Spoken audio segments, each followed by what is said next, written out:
All right, welcome back to the NACE Star League playoffs.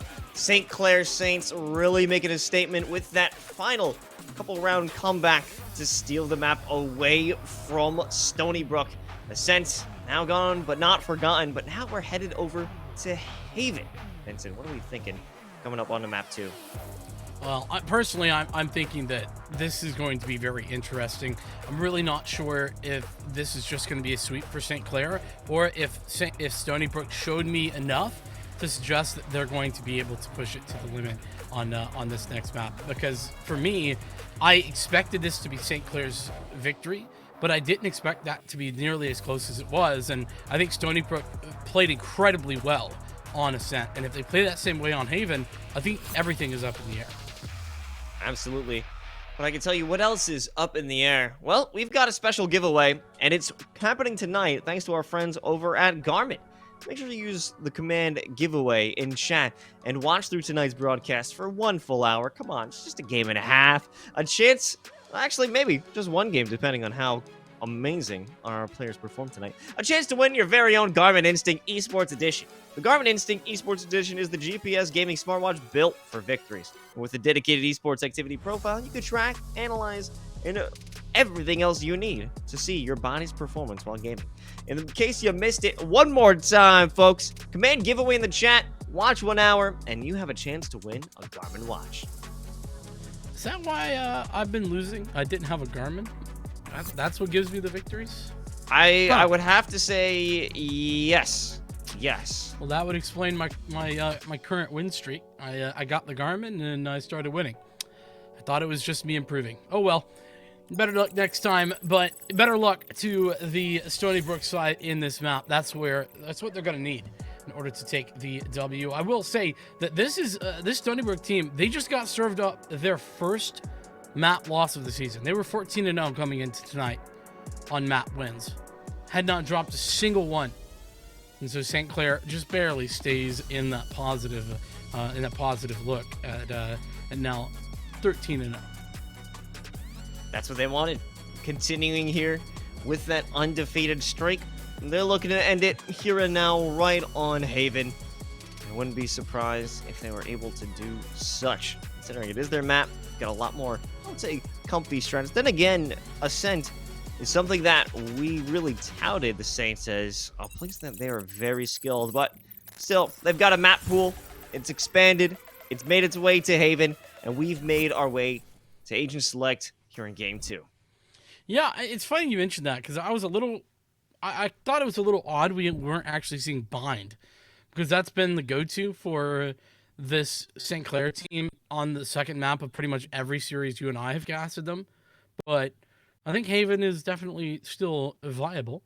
We'll get down into the weeds of this as we get into the agent selection.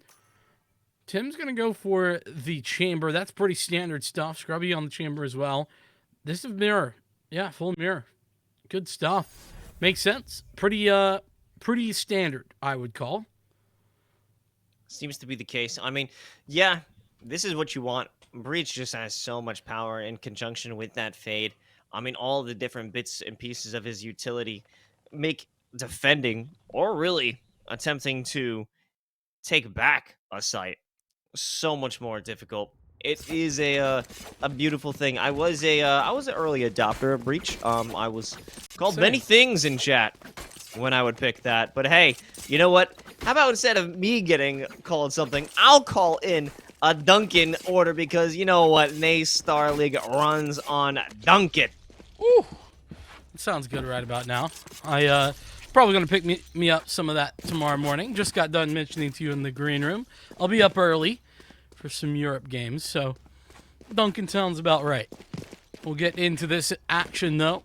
St. Clair on the attack, and as mentioned before, this is where they really do shine a lot. Okay, well, starting things off. Nice fault line right into a lobby. We got 2 players running up long. I mean, might even have that third. Sable though. Head claimed. Scrubby's happy about that one. They want a second, and they'll take it. Scrubby gets what they want. Yeah, don't make Scrubby angry. Ethan, Nice shots. At least gonna deny the anger for now. But a 3-on-4, all 3 players coming from the same angle. Oh, I thought for a moment Tim wouldn't check that.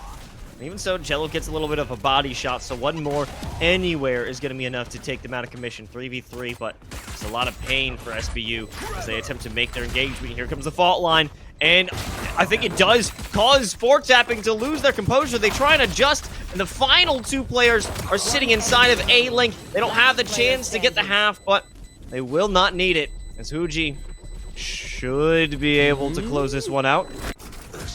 Very close indeed. Couple tenths of a second, and that would have been different, but yes, well played by Stony Brook. They pick it up. Despite those all 3 players coming from the same direction, they played it very smart, and I loved Ethan's use of the fault line there right in the middle of all that. It was very, very solid to make sure that Fortapping had no impact whatsoever on the retake, but uh-oh. Close. Do you see what I see? It seems like it's an even fight right now, Vincent. That's what I'm looking at. Well, maybe unfair because St. Clair, they're running with 4 snipers. That's what I was thinking, too. 4 snipers versus Spectres is just not ideal, but here we go. Oh, where did that fall line come from? That was a bit of a team team fault fire, yeah. And Borge, they've got some presence. And, oh, what a read sending that paint shell over into Link rather than actually the staircase, because they realize Sable or someone else has to be there. But here comes the reaggress. It's a paranoia and a seize. Jello good for one before they fall, but even so, this is going to be a major investment, but a major mishap at St. Clair. They don't secure it. Major investment and major denial. That's really what it comes down to for SBU. They step up massively in that round. They put themselves ahead, and they ensure that they have the victory. The utility in relation to those 2 players pushed into A-Link was phenomenal. I think it was Huji put down a paranoia, and you team that up alongside the C's. It was just no escape for Jello and, well, Stony Brook. Wait, there would be no way St. Clair is going to do it again. Fortapping has bought another Stinger. I mean, they have a little extra cash, I guess, but that's a little aggressive. They would possibly expect me to waste more money. That's the tragedy, though, Los. It's not a waste if you win. It's sort of a gambler's mentality, isn't it? I don't like that Fortapping has the spike as well. Yeah, and is the one leading the charge, too. Okay, they back off. But here's some problems. Well, it is solved in quite an instant. Some shots over to Tim. They say, oh, okay, sorry. We're heading back up to C. I concede. But great aggression from Stony Brook, showing St. Clair that there's not a position that's clear just because they haven't seen anyone. Oh, that is such a big hold and a big loss of the spike. He still had it. He still had the spike close. Oh boy, I don't want to call it so early, but I will. It's over. Okay. Ethan had time for two separate sprays with that Spectre, with how blinding, how critical the flashpoint is. Okay, Scrubby, don't mess with them. They're mad. But I mean, they'd be mad if they think that they can win this one. However, 2 shots equally with that Headhunter. Convert it into a quick little tour de force, and then you clutch it out. I gotta put a lot of credit in the Stony Brook camp there. I mean, that was a 1v4. They made sure to line that up to where they were triple swinging against Scrubby. They were like, after that pistol round, no 1v1s. Those just are not happening. We refuse. So, good quality play set up by Stony Brook. St. Clair, it took a little bit more time, and it's, well, all because of their aggressive buying, but they finally made it to a gun round. Unfortunately, that gun round, it also involves an operator for Tim. Oh, here it is, Borge. Actually, they do survive due to some quick thinking with that blast pack. I think it's multiple times that either, I believe, Borge has been able to use that blast pack just to get some safety for themselves. Definitely been very good on the utilization of that. We already saw the opening pick, though, and that went the way of Stony Brook. Tim using that op to perfection and gathering the frag. With St. Clair now a man behind, and all of that early utility invested it long, you got to think, where do you go from there? Well, at the very least, they have pushed back the Omen. Speaking of a pushing Omen, here's 4 tapping. They get Bruh. that kill from short. And they're going to turn right around. They don't actually want to fight that, but it's not a bamboozle. Stony Brook realizes this is going to be a push onto B. But Tim, op in hand, blinded to death. They've got no escape. And that's a huge investment and does not pay off. 1v3 now in this final moment for Sable. But that's a good start. Definitely in the right direction. Unfortunately for Sable, Jello just doesn't bother with smokes. Like still can see through them. New passive ability for the fade, apparently. Stony Brook putting themselves up by a couple of rounds, but the first round, at least the bonus round, doesn't really go their way. Now, calling that a bonus, I think, is fair still, even regardless of the operator, because Tim has a tour de force. That's impressive, and that's why it's a little scary to go for those force buys, in my humble opinion.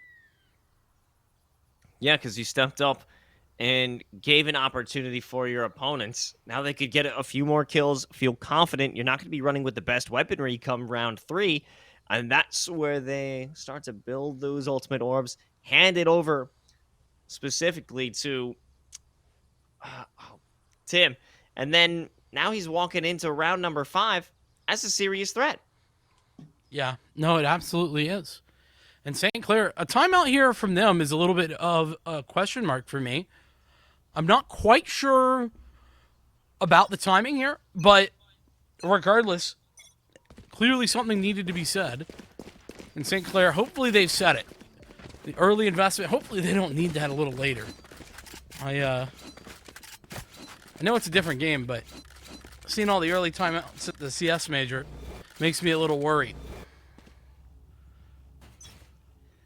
You know, we saw this previously where Stony Brook, they had some great moments, but St. Clair, I believe after getting a bit more comfortable within the map, within this round, as 4 tapping just removes big gambit, a big piece of the defense, that being the tour de force, they're going to have a lot more confidence. Aftershock denying the exit from Garage, but now they can move on through with the onslaught. It's the paranoia. It's that fault line. Well, what's the follow-up? It's absolute massacre. Spike down. Death, C. despair, destruction. That's the follow-up, but it's all in one direction. Scrubby has the tour de force committed, but that is ultimately not going to matter. That is 4-1 now. Stony Brook stepping up here on Haven. They took that time. We had a few minutes during in between maps, and I don't know what was said. I don't know what the coach brought out. I don't know what sort of speech was given, but right now it seems to be working beautifully. Yeah, this is a great look from Stony Brook. And it's another, well, not quite an eco or a half-buy or force. It's Frankenstein all the way. 2 rifles, 2 snipers. And they're going to make their best attempt as Borge. They've been able to circumvent the majority of that utility, clear out the Roomba. Paranoia goes wide, I guess. And 4 tapping all the way in heaven just sacrifices themselves for nothing. There's 4 players already at A, though.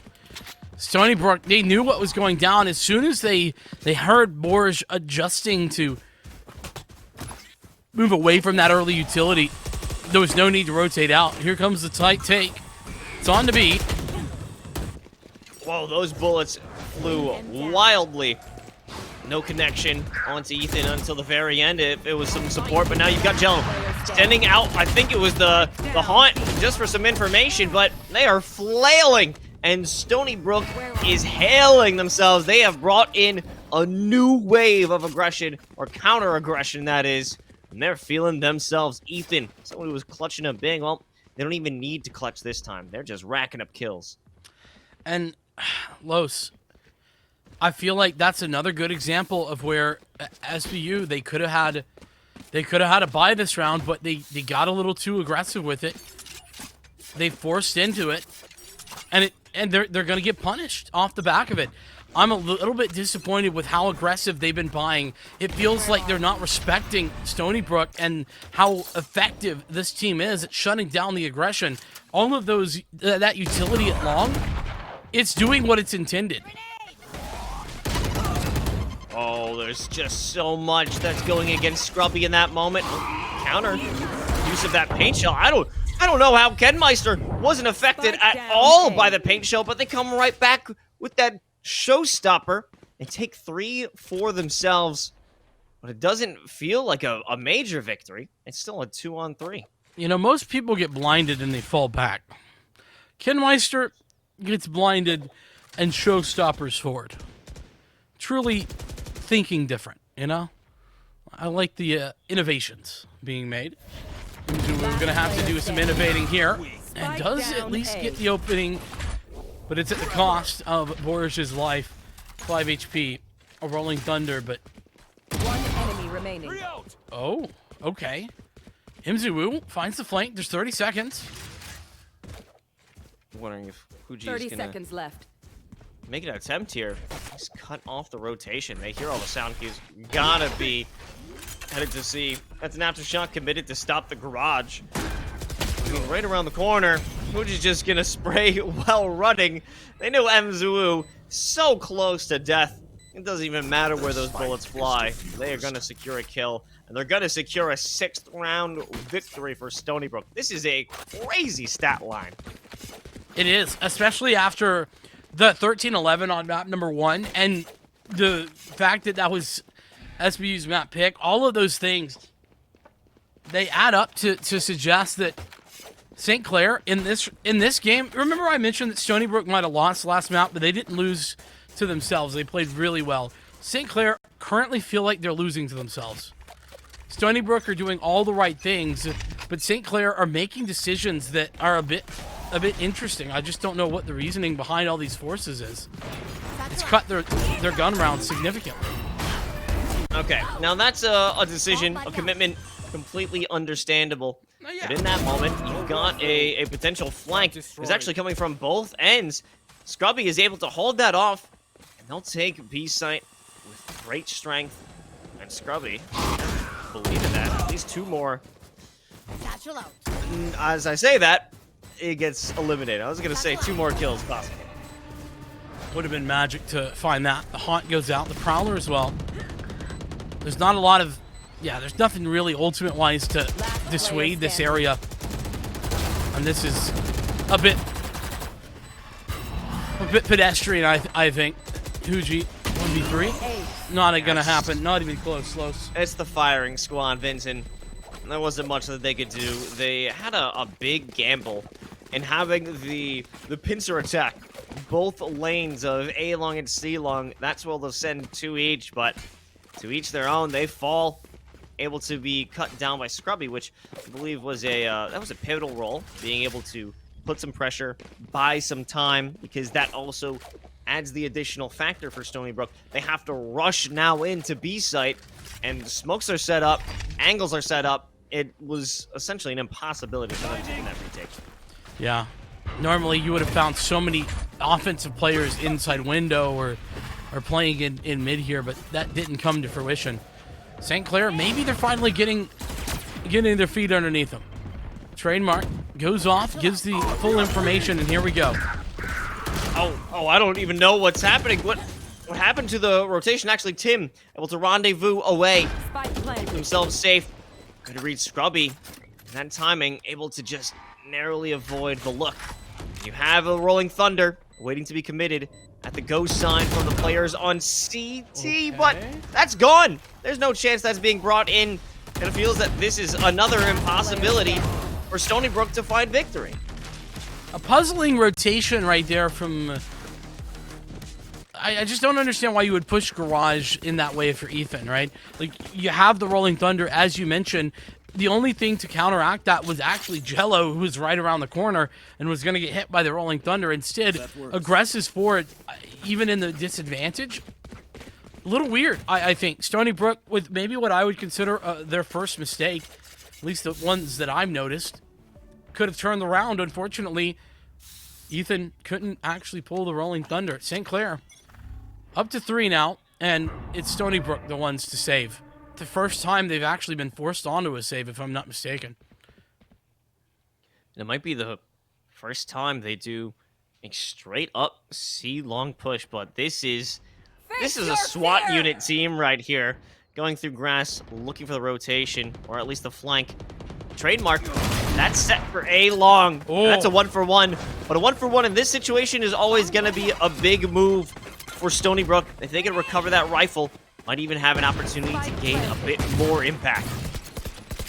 The Rolling Thunder, though, being out of this round is pretty big, so they're going to have to use the Nightfall. It should stall this out. I mean, this should not be easy to get back in here. KhazixMayJump with a big blast pack one-shot with the Sheriff, and they'll continue to find more success. Wow. The pistols reign supreme, and that's a beautiful thrifty from Stony Brook. That was perfection. I was thinking that it wasn't going to give all the information, but Sable's Nightfall gives everything away. The positioning of St. Clair, I think, really actually was set up in a way that they didn't have a great crossfire to deal with long aggression, and unfortunately, they ended up taking some individual duels, and that was definitely the mistake made. St. Clair 3-7 right now. This is a fantastic St. Clair team, and they're getting bodied. Stony Brook are absolutely dominating a thrifty round at the perfect time. And now, after finding that huge win of 2 rounds in a row for St. Clair, we do have a bit of a tech pause, so just a bit more time to take before we head back into the action. But while we're waiting, while we have this opportunity, we can thank the Army ROTC for help in making this league a possibility. Become a leader for life with the ROTC. Appreciate them and all of our supporters, partners, and such. Looks like we are unpaused, actually. Pretty swift tech pause there. This is a really important round for St. Clair. They definitely need to pick this up if they don't want to allow Stony Brook to get out of hand. Big shot from KhazixMayJump. That is a rough start. Your immediate buy back. Mzuu sending out the fault line. Ethan takes a big hit. Showstopper committed. KhazixMayJump doesn't find anything. But that actually gives an opportunity for Tim to peek out of the fear of the Showstopper. Yeah, it seems like everything has worked out despite that Showstopper struggling a bit. Last player standing. Oh, it's another slaughter. It's a flawless one at that. Wuji and KhazixMayJump picking up the pieces here on C. St. Clair, it feels that they have no idea what to do. They're running through the playbook and nothing's working. Yeah, I would be on the same page here. I will say for me, it feels like so St. Clair's, and I'm reaching back into the depths of the brain here, but I think that St. Clair's attack on this map, when we have seen it in the past, definitely relies a lot on long aggression and getting that long area initially. Unfortunately, they've been cut out of that area many times, and I think because of that, that's why we're seeing this feel so weird, so disjointed.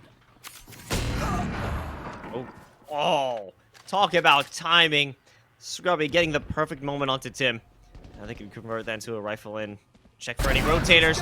And that's exactly what works out perfectly. Ethan falling into their clutches, playing on to C. 4 alive on 4 tapping. Makes it a little bit easier for themselves. And Scrubby's going to stick around on mid. And this could be a big moment for them. It is. Cutting him down. Sable, though, has the recovery, as does Wuji. And now it's the retake coming in from B to C link. However, everyone's so split apart that the real focus, it's supposed to be on the spike. Everything falling apart for St. Clair, but this is a critical round. They need this 4th. Sable. One enemy Well, remaining. that was a huge one. Big dodge on the fault line. But I think that there may not be any time, regardless, even if Sable was able to secure that kill. It was Switching going to be sides. a St. Clair victory, but they needed it bad, Vincent. They needed that so bad. If they were Sable to confirm the kill, is that what you meant to say? No? Okay. Understood. You know, I was just trying to think, what did I say? No, you see. You understand. Don't worry. Stony Brook stepping up 8-4. What a turn of events from map number 1. Hard to anticipate this, but I said that they had a big chance in this map. I didn't think it was over. And it definitely is not. St. Clair are going to need a comeback of pretty large proportions in order to get this over the edge. But their defense now set up and aggressive towards A. 3 players pushing W instantaneously for the defense. Aggressive dark cover. I mean, I feel that that's going to be a clear indication that there's trouble lurking around these corners. There's a storm brewing. You best be moving on now, Stony Brook, unless you want to get involved in that mess. Yeah. And listen, I will speak for you. That mess is not something you want to be involved in.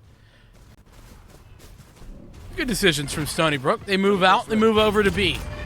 Pretty standard rotate. Tim knows. This is a battle of no shots. Emzwu. Both of them unable to confirm anything. Thankfully, there's more players there from Stony Brook to help out with that fight. St. Clair, pretty scattered. 2 players up from mid, 1 from C-Link. And you've got the Omen. He doesn't even want to move. Yeah, that's the problem. This A-Link position is so dominated. Player standing. And, yeah, 1v3 now. Okay, the Shrouded All Step right into Tim's crosshairs. An interesting thought. I think they were looking for the one in the entrance to B. Maybe they didn't even know that was there.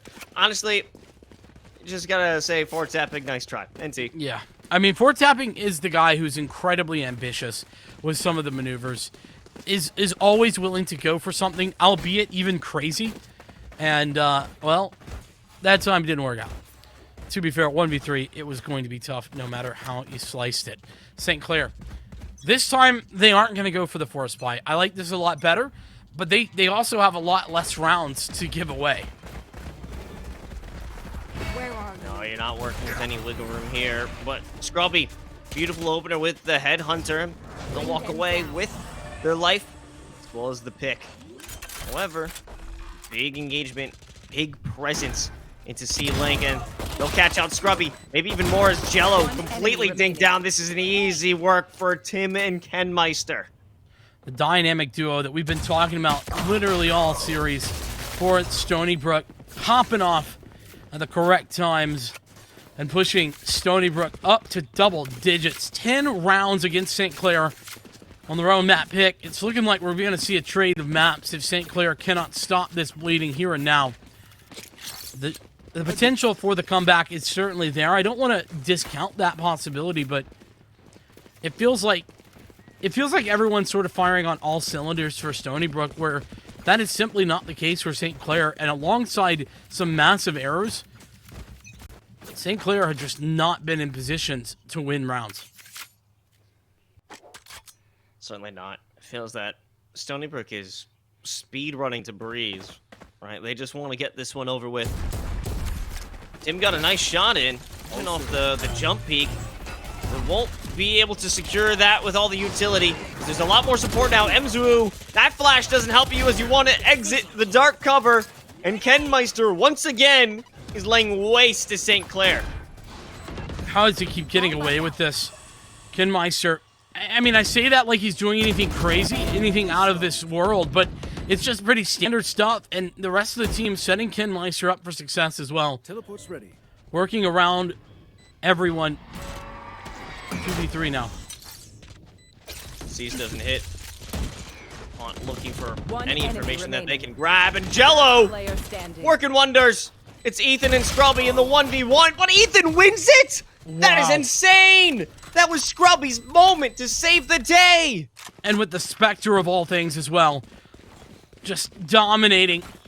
You thought, or rather I should say, the idea, I think, from Scrubby was that he was going to swing a little wider there, but it was a close swing, and he just didn't know.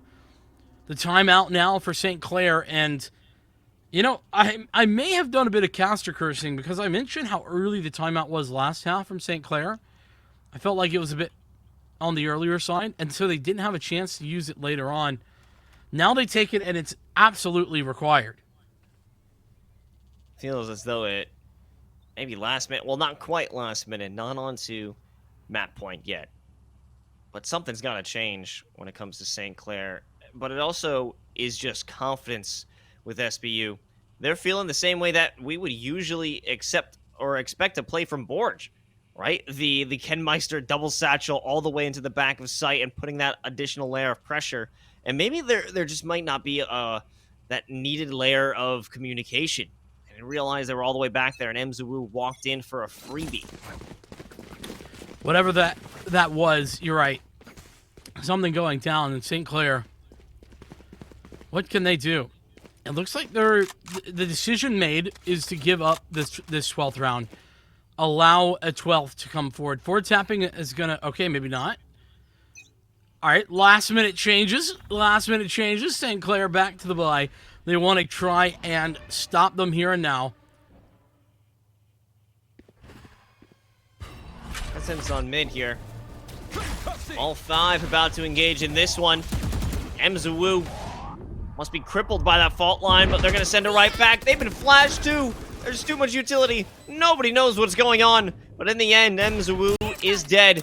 And everyone's actually left the site itself. It's just Ken Meister sitting around. They're all alone. And finally, they'll potentially make an exit. But by the time they do, St. Clair has been cut to ribbons. It's 2-on-4. Scrubby hoping for anything. Jello, not a chance in hell. And now we're on map point for Stony Brook. Breeze almost feels that it is coming after this round. Yeah, I mean, whether it be this round or a couple of rounds in the future, I'm right there with you, Los. It feels that should be inevitable. St. Clair would need 8 in a row. 8 unending rounds. And it's not even going to start with a full buy. Their investments in the previous mean that they still have some money. Their loss bonus is massive. They've been losing all half, but it's just not a lot. Only a couple of rifles. We saw a Judge. As much as I love a Judge, even a map that it can be difficult to use, particularly here at C. We'll see if it's going to be working. Scrubby's got, I think, yep, the Vandal. But they were stunned.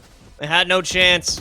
Ken Meister and Tim, gruesome twosome, putting in the work before tapping as well as Mzuu made an attempt.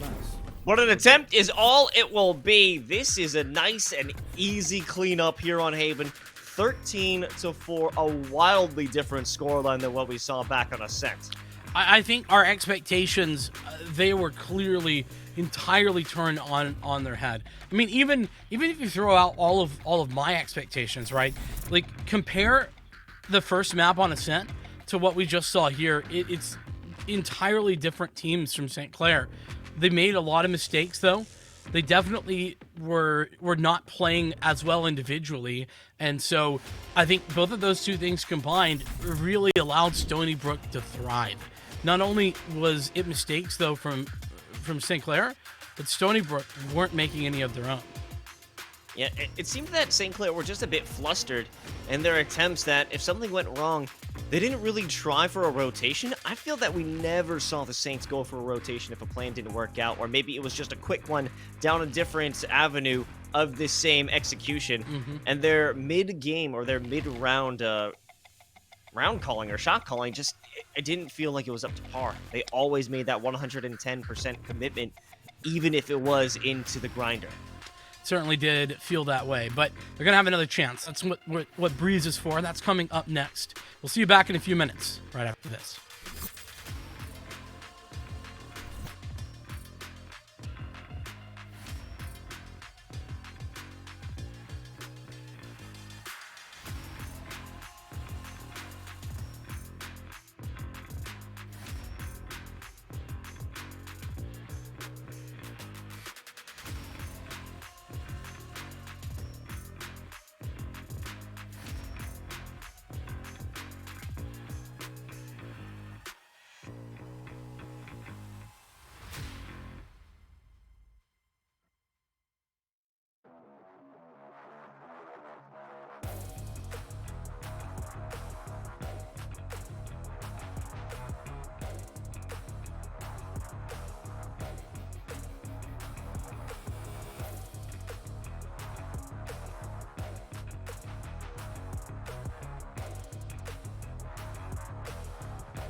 And here we are.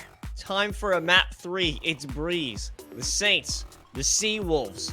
Now it all gets decided to see who will move on to those semifinals.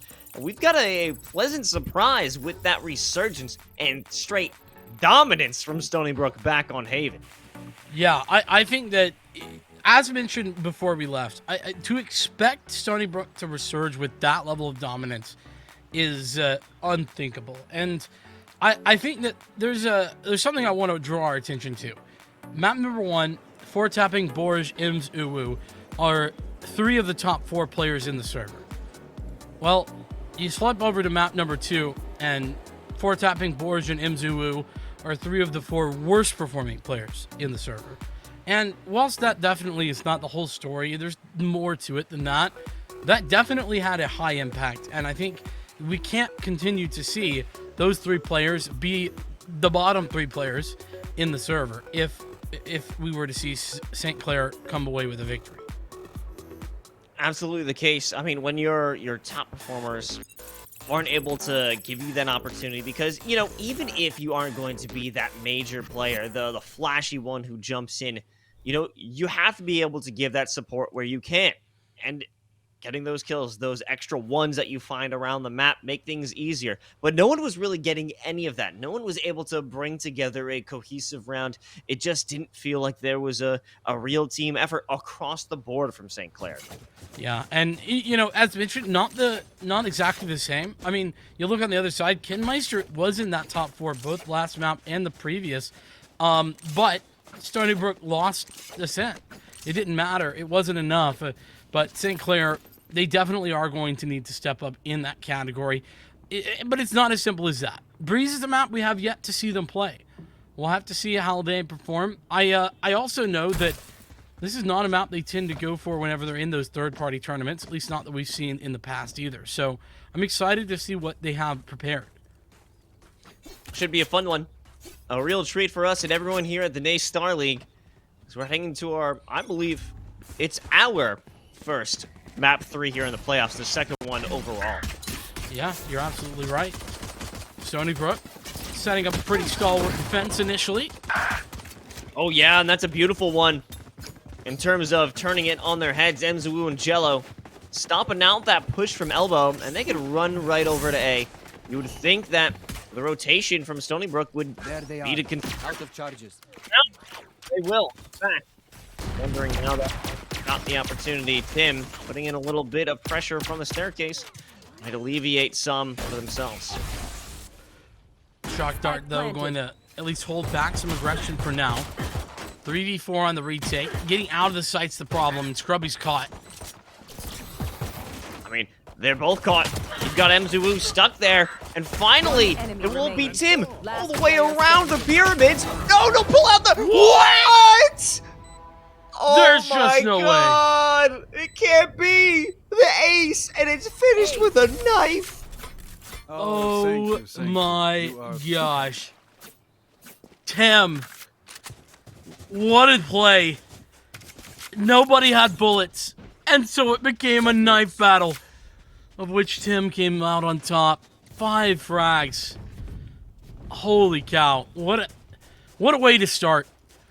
What an incredible look for Stony Brook. Talk about momentum. That'll start some. Oh my. That's just... That's heartbreaking. They're 2 off a tour de force right now. Definitely gonna see that on the next round. But St. Clair, they're gonna just try and forget it. They got the plant. They got some kill money, so they force into this. They've got a stinger on Forge. And they're waiting for this orb to finish. That could be a dash. No, they'll just let it dissipate. Pretty slow round from St. Clair. They've gone for this purchase once again. Oh, big One enemy Tim remaining. with 4! Another one? Oh. Give him. Yes! Oh my god! I really am Oh my impressed. god, this is the Tim show. This is Tim all day. 10 kills, 2 rounds, Vincent! They are so dead. No. That's a good spot. We really are just watching the Tim show. Sponsored by Tim. Produced by Tim. It's the Nace Tim League. I know. Stony Brook, how has he done this? I mean, obviously shoot them in the head, but like still, back-to-back aces. I've seen it maybe twice ever. It's gotta be my first. Outside of a Smurf and ranked, like this is crazy. Oh, yeah, that doesn't count. Yeah, I know. This is the real deal here, Vincent. This is crazy. Tim out here looking like he's smurfing, that's for sure, though. That's a fact. Slower play this time. Another one from St. Clair wants to run into that one again. Los, I've just realized that because I was so amazed by the knife kill in that first round, I had not noticed that they force bought did St. Clair. But only now am I realizing that St. Clair bought, which means that Teleport's ready. they're getting smacked around, and Tim's still the only one to frag. And I'm loving this read. Seeing the players out from tunnel. Says, okay, they can't be the only ones, and returns the look back to main. Short 4 tapping gets in, and that's a good kill for them. But finally, we've got St. Clair in a moment of potential There's victory. a chance. seconds left. They have a There's- chance. Tim is dead. Player standing. They did. Oh, but Ken Meister. Collat? Was that This- Collat? It had to be, because that's 2 right in the end. This is. It feels like we're watching a bullying moment. Yeah. How can you stop cyberbullying? Make Tim leave the server. Yeah, ban Tim. That's how. Sorry, Tim. It's for the good of the people. I don't know why we're like Bane now or whatever, but it's fine. that is Bane, right? The good of the people. Something like that. I don't know. We merely adopted the Tim. Okay. Well played. Stony Brook moving out and moving in to what seems to be their home on top of the scoreboard. 3-0. Yet to score. St. Clair College. The Saints, well, they're going to need to start praying to their favorite patron saint because it is not looking good right now. Maybe on that no command, they'll walk onto A side. No one there to challenge them. They will destroy that Owl Drone, however. Got all the information they needed, and they'll extend their reach. They want to take it all the way to Orange, potentially. Borge is curious, and they're feeling vicious as well. Tim, the hero, he's around the corner. Borge doesn't want to go for those early swings, but here it is. And in a second, head ripped off, 1 for 1. Borge thought he was the hero of the resistance. Little did he know he was feeding Tim. Not this time, though. We've got One enemy Enzuwu remaining. going for the re-peek into cave. And finally, some sanity has returned to the server. St. Clair, they secure a round, able to stop that rampage. The 3-round It's crazy run. what happens, you know, when you trade Tim. You don't let him just shoot your whole team. I know. Impressive. Great hard-hitting analysis, but it was That's been why so we're tough. here. It's been so tough to stop him. And he has at least been felled at least for 1 round. What's a little surprising to me is that St. Clair, or rather Stony Brook's economy is actually not that great. Because it was a clutch in the first round and it wasn't particularly close in the second, it actually is a pretty significant amount of money that they are lacking. Oh, let's look at this read right now. Instantaneous rotation. little bit of that friendly fire, and Sable, and as well as Ken, they continue the pain. Take flight. And MZWU, last one around, full health, but if you re-peek on that op, you're gonna have some problems. And Sable realizing to play their life is the most important. Oh, this could be perfect. Shut down. Yep. Oh. That's good, but it's just one. And just one is all he'll get. KhazixMayJump stepping into that star role as we've been expecting them time and time again. Taking a triple kill in that round, helping Tim out. Says here, let me take some load off your back, my friend. I can frag too. Don't you worry. It'll be fine. Sinclair, not fine. Anything but, actually. Or maybe they're just saying it's fine. Insert a meme of it's fine, but when it's really not.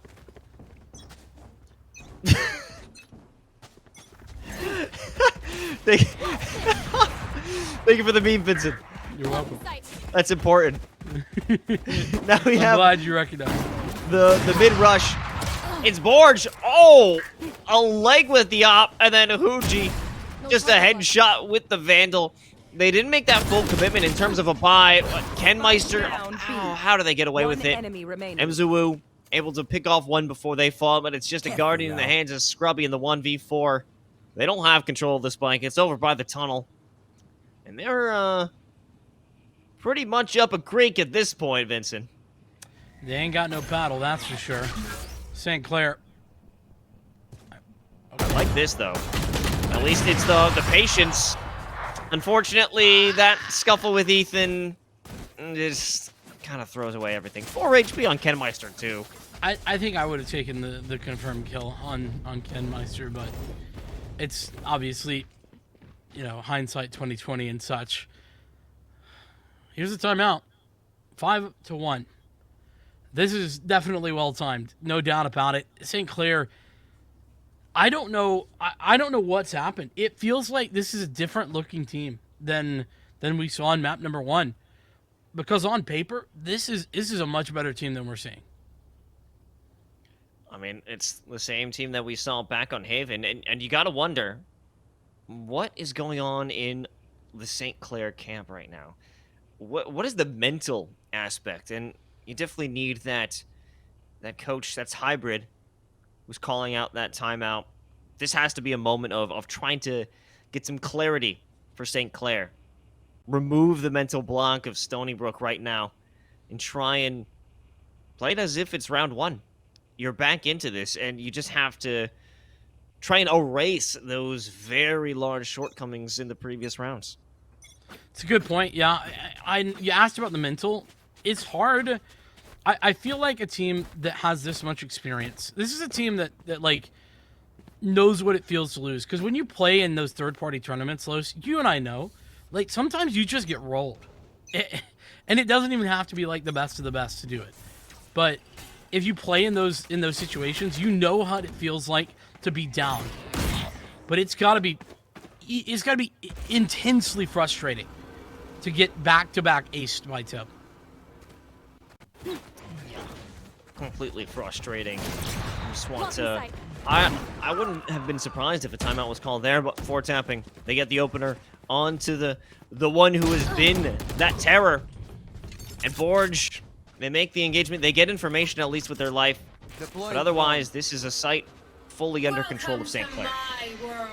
Finally, they get something going their way. It's taken a couple of rounds to do so, and the Viper's Pit comes out. MZWU is sort of critical here. They seem to have an idea, but he picks at the right time. Wow, the spray transfer must have been absolutely insane. They were on opposite sides of orange there. Now it's just KhazixMayJump, 49 HP.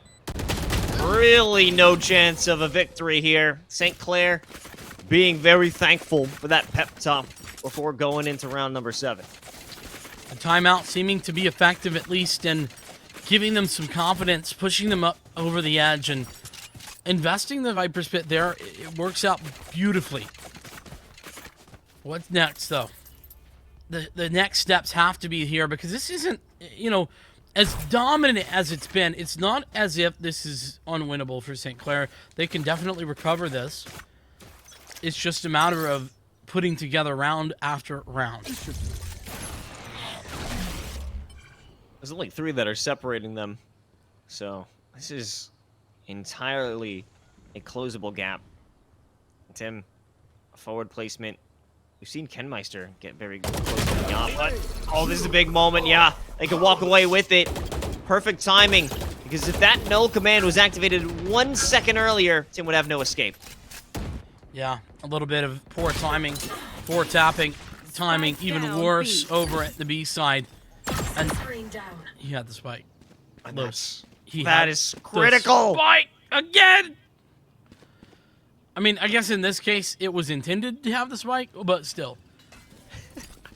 We're never going to let him go up for that one, are No, we? we're not. Scrubby recovers it, and they can maneuver around elbow. However, they're pretty separated, and spotting out Jello as an isolated target, that could be a problem. You've got Ethan pushed up quite a bit there. Cutting off A, it's completely impossible for them to maneuver and rotate back, but they also got 30 seconds left, Vincent.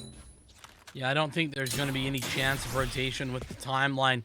Oh, and the orb comes up the wrong time as well. I guess a 0 point could potentially cancel this. Well, there we go. 10 seconds. Here we go. And Huji, there goes your 0 point. Scrubby, however, big on the trade. KhazixMayJump still a threat from the back of sight. And 5. Scrubby's all alone. 5 seconds. Time is your enemy. But hey, not too bad taking an op into the next round if they can recover it. Yeah, they were able to recover it at the very least, but St. Clair running out of time. Not the best way to lose a round, that's for sure. They rotate out, they make the moves, and they ultimately get caught with a lot of utility being forced into that one angle from Stony Brook. Also for tapping, dropping the spike in that position. It's not even just about the spike, it's just that for tapping walks out at the time at which no one is able to trade, and that's made even worse by the spike being on his back. A lot of untradeable moments here for St. Clair. area. Like in that recent early pick from Tim. Rendezvous away. KhazixMayJump also putting the pressure. Taken out. Oh, beautiful shot from Mzuu, but they think they've got it all cleared. Well, do they know? I don't know if they're going to check for it. Tim is still here. Yeah, utility. It's not going to land. It's all defensive. 2 kills for Tim, and the spike falls as well. Last player standing. Tim, oh my goodness, as soon as you think he's fallen off, he steps up massively. Hadn't had a high impact moment for a couple of rounds, and now he does once again. Scrubby V4, surely not. This would just be it would be an impressive comeback, to say the least, but I think with Huji swinging in from the opposite angle, there's not a lot of chances. And to kind of continue the conversation you were having, Los, with regard to the untradeable situations, like even that there isn't even untradeable. It's just that Tim is able to rendezvous out and he gets a double kill. The player who was meant to trade ends up going down in the endeavor, and that just can't happen. And because you had Scrubby as well as Mzuu, they were backed up. They were the extra 2 waiting for the aggressive play. They were supposed to be trading in case a situation arises where it was a major aggression from Stony Brook, but no, just a simple angle held. They're gonna hold an aggressive angle. Spike down. Yeah, that's the information of the spike. Good call for a rotation, but they realize, there's an opportunity for a rotation. In terms of sync. Wow, Huji, there's no way. Oh boy. Last player standing. And the cyber cage just isn't enough. This is a massacre. This is illegal. Stony Brook are playing on sheer confidence right now, and St. Clair have none whatsoever. I don't know what the team comps are like, but I got to imagine everybody's quiet. For tapping, the in-game leader needs to be doing something, somehow needs to be trying to bring this back, but I don't know what you say after the start that they've had here. It's already 8-2, and let me just explain the craziness there. Huji swings off the back of somebody using the Hunter's Fury. They're like, oh, Hunter's Fury, I'll just swing out in the open. Scanning ahead. Madmen here in the server. Stony Brook. They see victory is within reach. Just 5 more rounds. But what we're looking at, I'm not going to say it feels guaranteed for them, but there's no sign of life for St. Clair. They're just walking into Stony Brook, and they're not coming out victorious. Ken Meister's Blade Storm. He's been the one with the operator time and time again, but the Blade Storm the one this time to take the opening pick. At least it's answered, though, by Jello. The real problem is for St. Clair. They're walking into 4 additional ultimates if they could. They thought they were going to catch a break. No breaks are going to be allowed. No escape for Tim. They'll just fight until their death, and they can at least secure one. Scrubby, a major kill onto Ethan. Now that it can activate the neural theft, they have the information, but here comes the Hunter's Fury. Planted. Nothing secured. Scanning ahead. Information gained. And they can't possibly realize how far pushed up Scrubby is. Last player standing. No.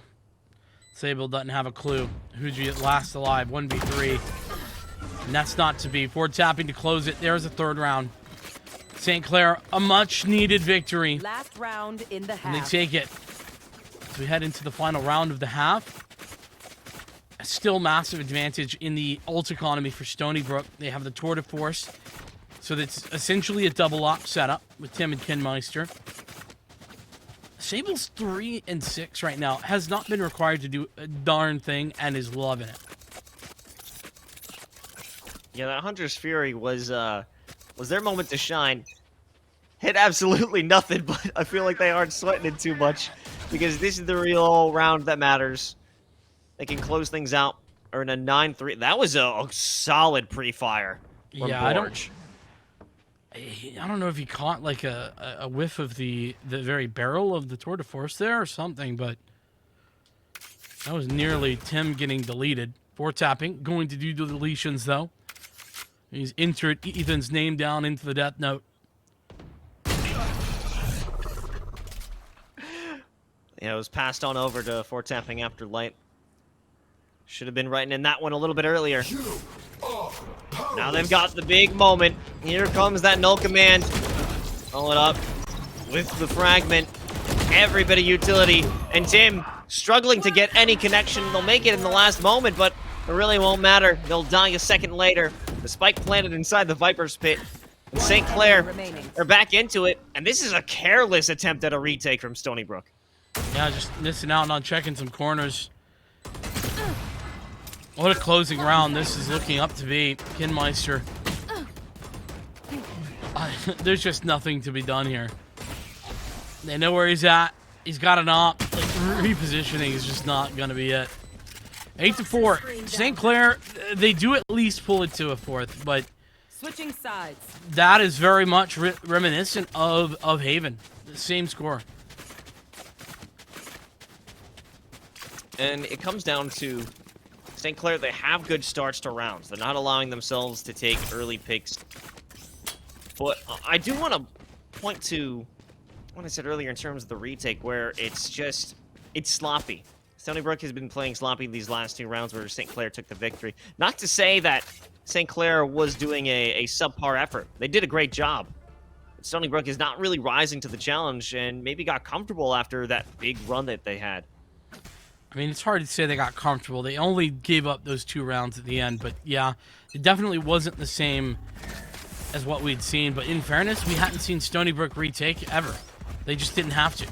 So maybe that was the key for success for St. Clair, was actually getting onto the site, forcing them to play retake, but they never were able to do that consistently. Regardless of that, Stony Brook, their mindset needs to change now. It's all about the attack, aggression, and getting onto it. Initially, we saw some mid-presence, I think is more the correct term. There was barely an interaction. And now it's going back. In fact, 5 players that direction. This is wild. Not a single one has been spotted out. Oh, there'll be Borge. They're dealt with handily.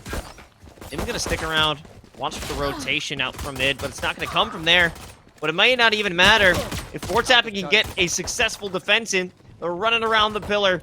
Sable wants to just cut this down, and they'll be able to do it on the reload, but no, it's Fortapping all day, every day here on site. But we've got Tim previously bringing in a heroic effort. But if we have a double swing at this time, that could be it. And it is St. Clair with a 5th. By the way, Tim had 20 kills in the first half. 20 kills. That is just so ridiculous. But Fortapping stepping up big time. That is a requirement, I think, for the second half. Borge as well. We haven't really talked about it, but 2 and 12 just ain't going to cut it. But I feel like, in fairness, St. Clair as a squad have struggled. It hasn't been Borge missing shots that has been the problem in the slightest. It's getting into position to hit shots. The first step in that direction, though, for St. Clair is winning the pistol, and they've done just that. Oh, great arrow. Giving so much information. Borge wants to dash on through and expecting to at least walk away with Tim's scalp. Or maybe not. Hesitancy. Backing off as the toxic screen was about to fail. Interesting decision, but I don't dislike that at all. Just electing to play a little bit more passive this time. Don't want to get caught out. They might still... Ooh. Missing both of those opportunities, both those players.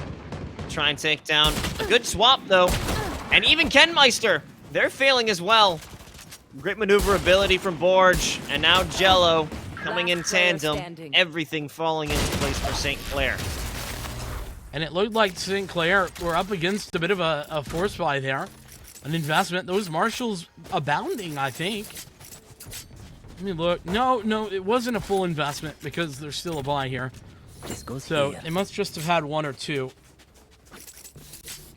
Either way, not successful. But it's 6 to 8. St. Clair. These rounds are pretty impactful, but this one, not one you expect to win. It's a bonus. But an operator in the hands of Borge. If now were the moment for Borge to step up, it absolutely would be huge. Oh, everyone got red off of that one. Look at the minimap, the immediate adjustment, and second thought on that adjustment. You can see Borge as well as Jello. They shift around, but it must have been a call from Fortapping saying, nope, you stay right there. Just stay where you are. Hold the line. That's what was being called, I'm sure. A little bit of further info gathering over in mid. That recon bolt doesn't find anything at all, though, for Stony Brook. And St. Clair College, they've set up pretty well for what's going to be an A tank. And it is absolutely going to be on Borge. This is the guy. Do or die. All of the pressure on the back of his team. And they've got no clue that it's going to be an op purchase. So early into it. Oh my god! That was everything. That was the critical moment. And even through the smoke, through 2 smokes, it's gone! St. Clair, they had the best moment. The setup was there for them. But it doesn't matter. If you're going to get sprayed down through a smoke, 2 of them at that. Last player standing. I mean, that's so brutal. That's not at all Borge's fault. No, you can't blame him on that one. No, you cannot. And if there was a moment that he needed some luck, it was then. The luck eluding him in a massive way. And, this round, it's not going to be the bastion of success that St. Clair were hoping. Or at the very least, not the bastion of purchases. It's because Jello should have enough to buy, but Fortapping is low, and Borge, half armor. That works. Not everything. It's a little limited. That's a good spot.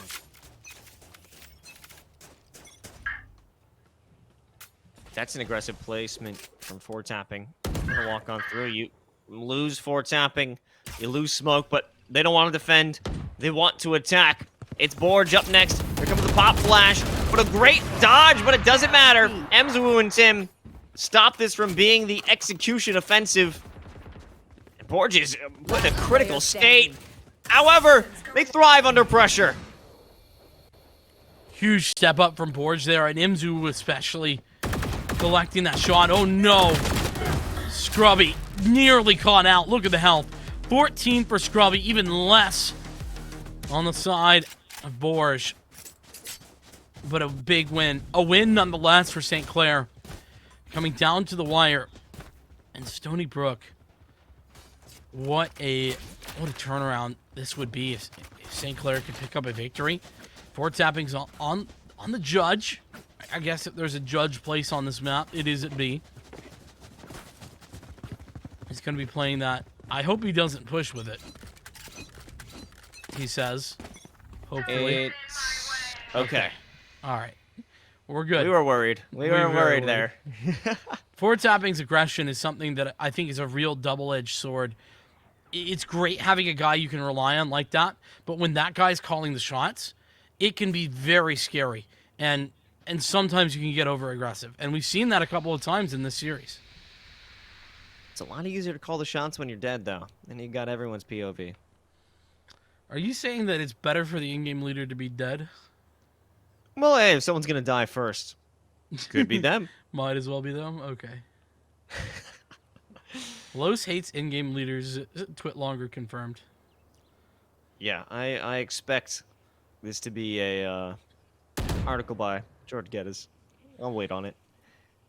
Well, we may be waiting for a little while here, at least for Stony Brook to make their way through mid. They've been slow. Okay, maybe going to change the pace. Here comes the null command. Good walk. And Jello, even though they're walking through the toxic screen, they're good for the immediate conversion. Borge now caught out with the Sova Owl drone. We have a moment of pause. 2 seconds left to try and recover that KO, but it's not going to be done. And this is just absolute confusion of the highest order. 4 tapping was around the corner, but they won't commit. It's actually going to be just an execution squad. A pinch to find these final 2 kills. And with the judge in hand, why would you swing that? Oh, no. Feels like 4 tapping really missed their moment. It's so hard because we can see through the walls. But the communication should have been a little bit better from St. Clair, letting him know that that was the timing to go. And ultimately, the limited investment actually works against St. Clair, with 4 tapping only having the judge at hand in a long-range engagement. Stony Brook at double digits here now. You want to play? Let's play. I'm just flabbergasted. The judge play. I'm always hoping for it. But in that moment, just unfortunate. This time Borge taking matters into their own hand. They've got the blades. They've got the positioning. No one expecting it. Trademark not even placed for them. This is almost the perfect call if he gets away with it. I don't think he's expecting the B hit. Look at this. A rotation for 4 tapping. 4 tapping's left the B site. It's open. Stony Brook just need to walk forward and they don't even know. What was the call here? He thought he cleared out all of Swan and towards B, but instead, it was actually just confirmation that there was nobody in that one area. They were already pushed up. A huge misread of the situation. Oh, that hurt so much. And Borge is trapped. They might be able to dash across just to get to window, but everything is falling apart here. There it is. Borge has made it across. We have the Hunter's Fury, but Mzu doesn't even have a chance to send it out. Borge, this is their moment, at least in the window. They were able to bring something together. 1 kill. Jello, the last one in the 1v3. But they're just cannon fodder. That's Ken Meister, or they're Ken fodder. They'll pick up a 4. Well, it feels like everybody at some point has been Ken fodder or Tim fodder, one of the two. And either way, that is not a sustainable way to attain victory in the game of Valorant. What a turnaround there. Stony Brook, they catch some of the best timing I've ever seen. St. Clair with a ridiculous miscomm from Borge, calling it clear when instead it was all B all the time, baby. That's something where you're going to be kicking yourself for a call like that, but No time to delay because Kenmeister already dashing into the site. Cloudburst created on their own. Mzuu with a good double off the Stinger. That's all they'll get. 3-on-2 for the retake. You've got the Neural Theft, but no corpse in reach. And follow it up with a Viper's Pit. This is looking to be a map and series point for Stony Brook. Well, Stinger, we've seen it do some magic before. It'll take some magic here. And to be fair, 1 kill, you could pull that Neural Theft out. That's actually a big move, especially inside the pit. That's the information you need. Oh, Scrubby. Just push into it. Koji was expecting it, playing in that corner, waiting for that exact moment. And Stony Brook will take 12. 1 more away from moving into the semifinals. I am so impressed with Stony Brook right now. Blown away at what they've been able to do. It's so much value from Tim in the early stages of this map. Kenmeister has been consistent as ever. St. Clair, they need 5 in a row. And even then, it's only overtime. Even then, it's not a guarantee.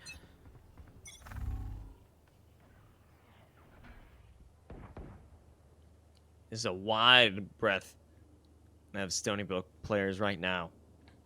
Taking up any options. And this is, I think, the first time we've seen a big utilization of the hull, at least by SBU. Yeah, I feel like they've definitely left this area alone pretty consistently, but in fairness, they really haven't required it. Stony Brook, I like that they're relatively passive this round. The only place they've aggressed is that tube area.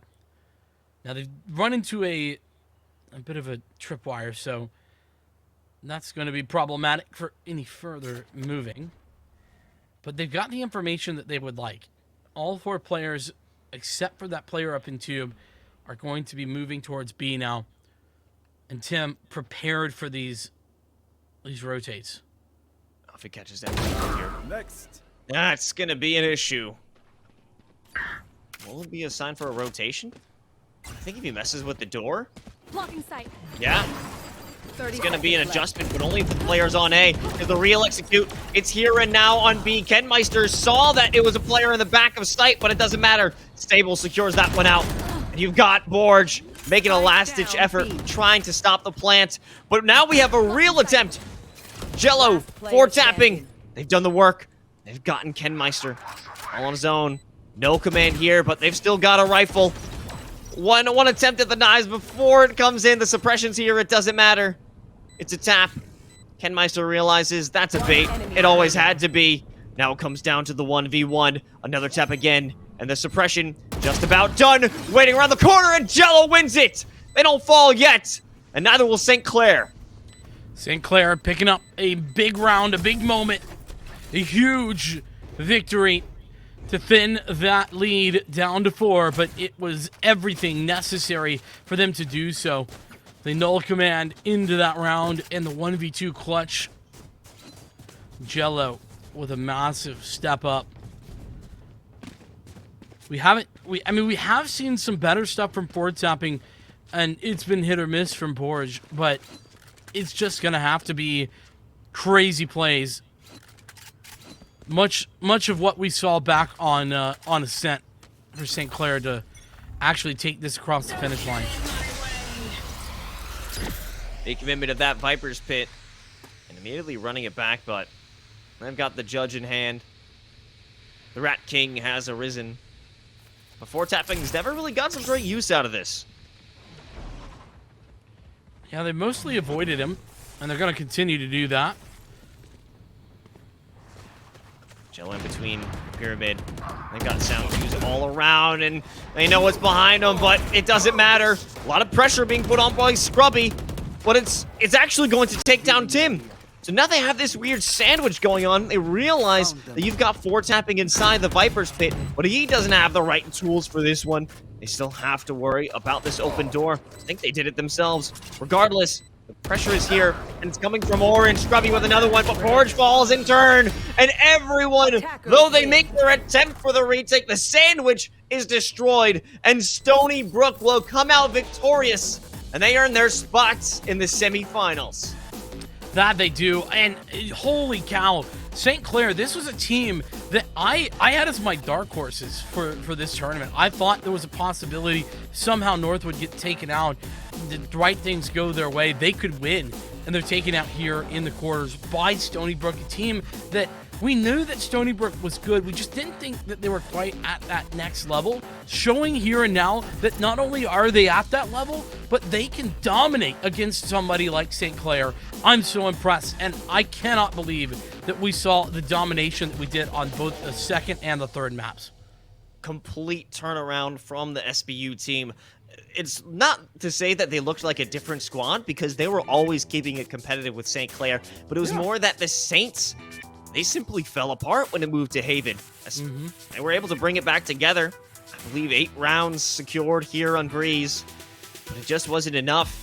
Stony Brook playing on another level, and you're saying that St. Clair was your dark horse, but would you say now that after this you would have a dark sea wolf in this race? I think I have to. I don't think there was any question about it. And, you know, Stony Brook, they definitely were impressive with how consistent they could be over the course of the series, right? Like, I mentioned how four tapping went crazy on the first map, was absolutely huge in so many rounds.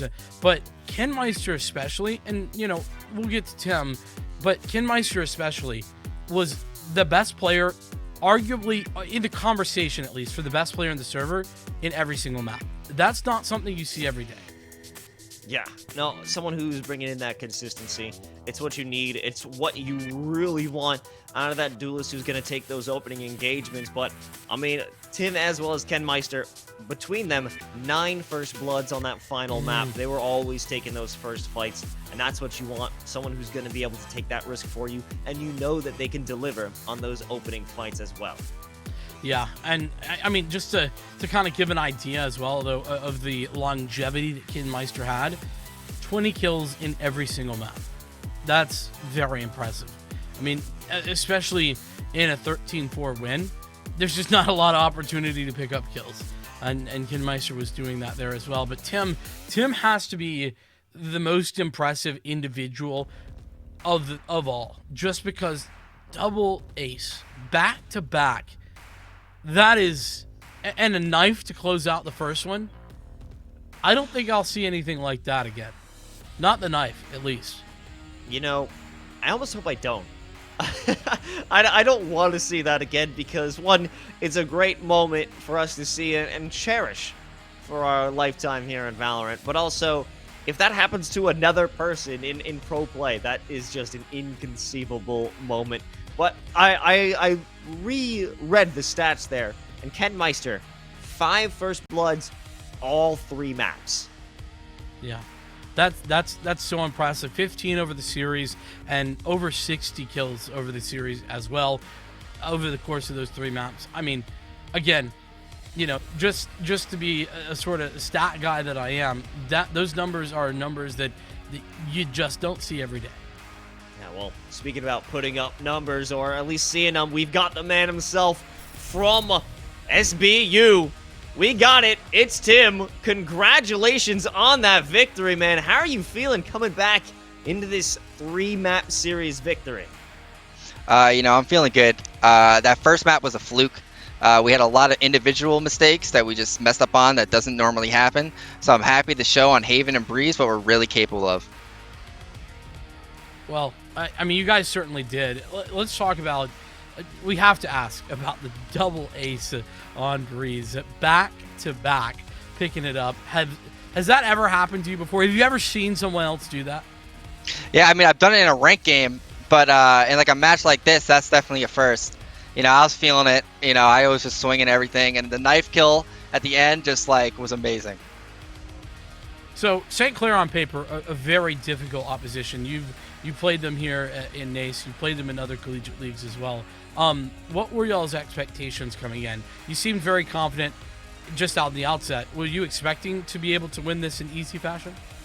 Well, we knew they were going to be tough coming in, but you know, I just kind of realized that they do a lot of set plays. They do a lot of things that right at the start of the round, and once that doesn't work, once you do something else, they're not very good at reacting.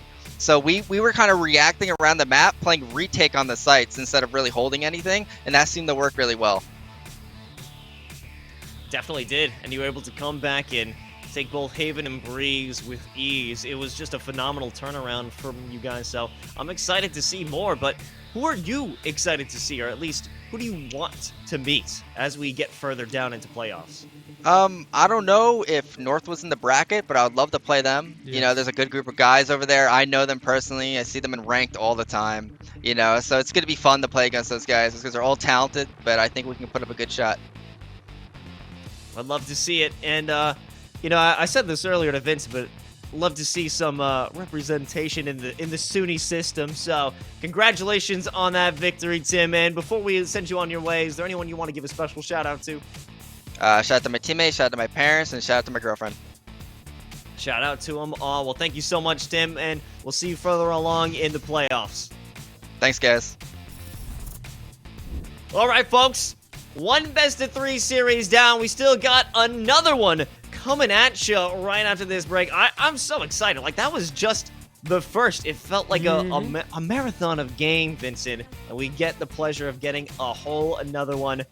Woo! Are you excited? I am. I'm pumped. Well, we're going to see it. Short break, and then we will be right back for that second series. It's Mizzou going up against Wichita State.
Was attempted pick coming in for the Tempered Fate out of Light I Pulse, thought but they it might didn't try to connect. collapse it. They were looking to see if they can get the pick on an Needs to be Ubi. careful. Now, Aslak gets flashed on. Here's the True Shot Barrage. That's the one Oh! damage. Hard He no! kills him! Hard is huge! They can't stop him, and Aslak finds Light Pulse. He's in! Oh my god! Hard.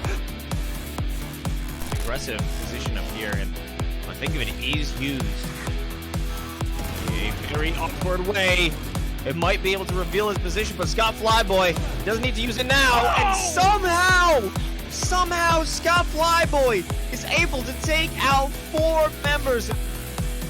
And then They got him. Mirror locked in. Jeff Oh, does no. a lot of damage, but is finally slain by the Ren. A double kill. Gonfun trying to survive, but it should be too much to bear as they lose 4 members. Only the mid laner survives, or does he? Because Lobos wants it. He is on the That's prowl. it. He's hunting down, and it's an ace. That will be game, victory, and series won by Maryville. Oh, ultimately a 1-on-2. Pulling out. Last one alive. That'll be a destroyed rendezvous. They're running out of bullets. They have to make a reloading effort if they want to repeat again, but the off is here. Jump for a shot. Bait. A beautiful one from Bolo. A 3K. God. Unleash power, almost getting him. Oh. Gets 2. They actually turn it around because they got the solo kill on the other side that helped out. They Now killed each Gorica, other in bot You lane. gotta kill Gorica. Can you kill Gorica? I don't think so. He's Bam, too bam, low. bam, bam, He's bam. huge. He's throwing those axes and getting a triple kill.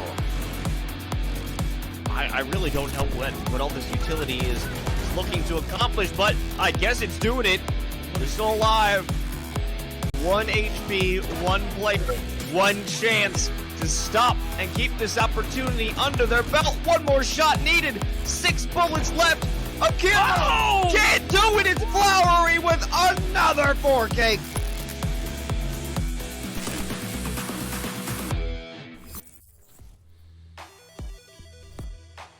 And those were our plays of the week. I hope you liked them. We're going to have a whole lot of from these series today, at least for the next one. Talking Big Tim on that. But regardless, let's take a look at the schedule. We're in the middle of the Valorant run. Tomorrow, another bit of Valorant. Friday, some CSGO, and then running the gambit over the weekend of Overwatch, Call of Duty, and Rainbow Six Siege. So much collegiate action. So much time to hang out. Oh, don't you love it, Vincent? There's so many esports to watch. I don't know how I'm gonna get through all of them. I'm gonna be here though, watching and learning. You know what, Nace? Though this is the second series that we have on the docket tonight. Wichita State going up against Mizzou. This is another interesting one. I think there's another setup here where on paper there's a clear favorite, but it's not by a large margin. Yeah, if I was going to come out, personally, I'm gonna lean over to Mizzou, but hey, we don't gotta get into that yet, because we just gotta talk about who's joining us in the server. From Wichita, it's Thiessen, Truman, Lotus, Pizzasaurus, and Seeks. And over from Mizzou, we've got Crinkle, Piggy, Honder, Conch, and JaCrispy. One of my favorite names, top 5, I would say. JaCrispy is a feels good name. I do have to have it. Yeah. Lotus, the newest member of this roster, but Wichita State coming in off the back of a championship. They were able to take the victory against Ball State in the ECAC League that you might have heard of. That was last semester. That was in the spring of 22. Now, though, there's been a couple of slight adjustments to the roster, but the core are the same, and they head into this one against Mizzou, who are a pretty significant team, I would say. Ranked in the top 30 in the CVAL Power Rankings. They come in at a cool number 11, if I'm not mistaken. Almost top 10. That's nothing to sneeze at, folks. But let's take a look at our map pool for the day. We're starting off in Bind, moving on to Haven, and if it is necessary, it's Ascent. I'm liking that we're getting Bind to kick things off. Well, that's simply because we haven't seen it in the previous map pool. We got a nice variety until we get to the last 2 maps of the series. Yeah, I mean that's fair enough. But I will say that this is going to be interesting. I think this makes a lot of sense if you know anything about this Missouri squad, they are good at Haven, so it makes total sense that we're going to see them pick that out. They tend to avoid icebox, and so for that reason, we don't see it. Ascent is a situation where I actually don't know a whole lot, so I'm not sure who has the edge here. What I do know, though, is that Mizzou have been a dominant force. They're the only team that's taken a map off of Northwood in this entire NACE Star League. To be fair, technically Texas A&M, San Antonio, they got a win, but it was via forfeit and such, so I'm not counting that. The only actual game where Northwood go down is to Mizzou, and I don't think anybody would argue that the #1 team in collegiate is the #1 seed here for the NACE Star League.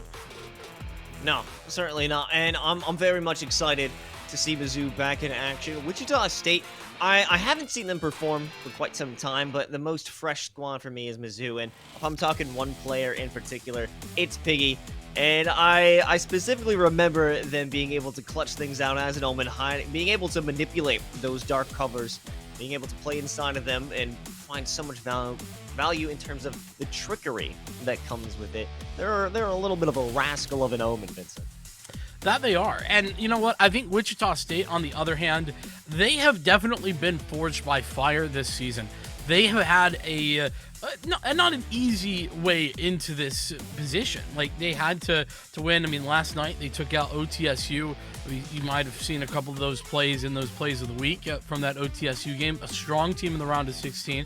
2-0'd them. But they haven't had it all free and clear.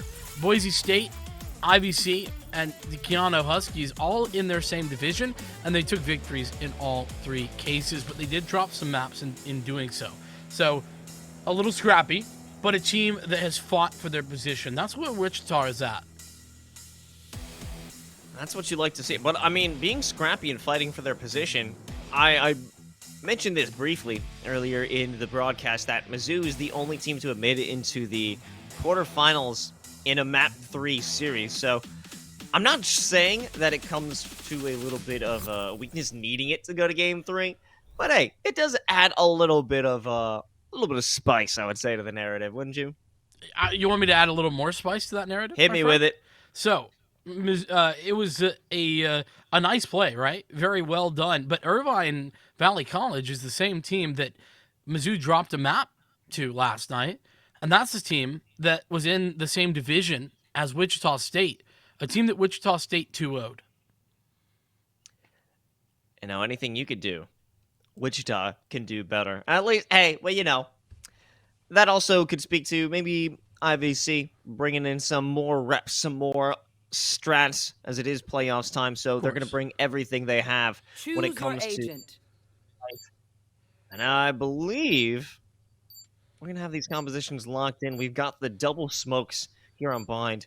A lock in for Mizzou. What are you thinking on the? I'm calling it a Sentinel Viper. I don't know if I agree with that characterization, but either way, I think that this, I mean, it's pretty old school. You know, we've seen this a lot. We've seen it in the past, and especially combined with the double initiator, it is very strong. Particularly with the likes of Ponder playing on the Rays. I think that is definitely good. It's just a question of how much impact does the chamber have versus not having the chamber. Take forward, but we also want to give a big thanks to Mavix. Thank you so much for giving us this opportunity to give this collegiate team, these 2 collegiate teams, the chance to play for scholarship money. I personally am sitting in one right now. It's quite comfy, but no one's going to be sitting pretty in a moment as we're about to jump into the pistol. It's going to get deadly and a strong leaning over toward B. It's looking like that. Mizzou on the defense here, set up. And, you know, both of us took Mizzou for this game. I think that, for me, Wichita State, they definitely could take this game. They could definitely make this competitive. I just don't know what to expect. And that's a fair assessment. Just because we haven't seen these two go up against each other, we don't know what prep is actually ready for the squads, and we're only about to find out how they stack up. Or maybe we won't, because this is just going to be a lot of delaying utility. Crispy now, jumping out of hookah. Consistently not seeing their opponents. This is the longest round I've seen before an actual engagement takes place. I mean, we're just passing the 1 minute mark. It's not even that significant. It's just that a lot of back and forth endeavors. Wichita State trying to confirm some position, but having to move through a lot of toxic screens to do so. Oh, maybe a self-blind onto Crispy. It gives Truman the opportunity to run all the way across the site. Piggy, they've been isolated. And now it's time for the plant with the rotation. Brings in Crinkle. It brings in a flank that maybe they weren't expecting. But depending on, or based off of how this read is, we're full, well, and ready for that one. Yeah, Wichita State, a good first round. They step up to the plate, and they hit it out the park. Thiessen with the 3K. Big moments, to be sure. The other thing to note, though, is that Missouri really got caught out there, didn't they, on the defense? They were stuck in such aggressive positions, and there wasn't any way to actually fall back. It felt like they were pretty sure that Wichita wasn't going to be willing to go through their utility. Meanwhile, Wichita just W-keying. That's my favorite play style. Enough talking, time to start shooting. Placement. 2 players hanging out by the TP. Well, Crispy immediately says, I actually don't want to hang out. Stim beacon here. Interesting stem beacon. You would have thought they might have dressed for it because of that. Wait for the flash, and now it comes. Yeah, good time to wait. Thiessen and Seeks both finding their ones. Oh, not a great time to reload. Thankfully, they've got a ghost. Both of them do. Able to do the quick swap. They've taken sight. I mean, look how far Truman is. They haven't fully cleared it. They don't know if they own it. It's more like they've stepped in and said, you know, planted a flag and said, this is mine now. Spike Without planted. really checking to see if anybody's actually living there. Good news for them. Nobody was home. So, that strategy working wonderfully. The story of the States. Anyways, time for a retake. It ain't Thanksgiving. Crinkle's got 2 bullets in that Spectre. And I've called it out. They realized that they heard me. Time to reload, but time is ticking along. It's not a major amount going by, but that's a beautiful shot from Ponder. They find the second. All right. Pressure from the paint shells. They're just going to send it. Seeks. Will they make the look? This is great timing, but with the run and gun, they've got the Spectre and such low health onto Ponder. They took a almost winnable round away from Mizzou. Yeah, no, that was winnable, actually. I think that Ponder, obviously, no way to know this in the moment, but I think they could have stuck it. I think they might have been able to get away with that. It would have been close. Either way, point remains that Mizzou did massive damage to the economy of Wichita State in that round with a single player. Seeks the only one to survive. And Ponder doing a lot of the heavy lifting into it.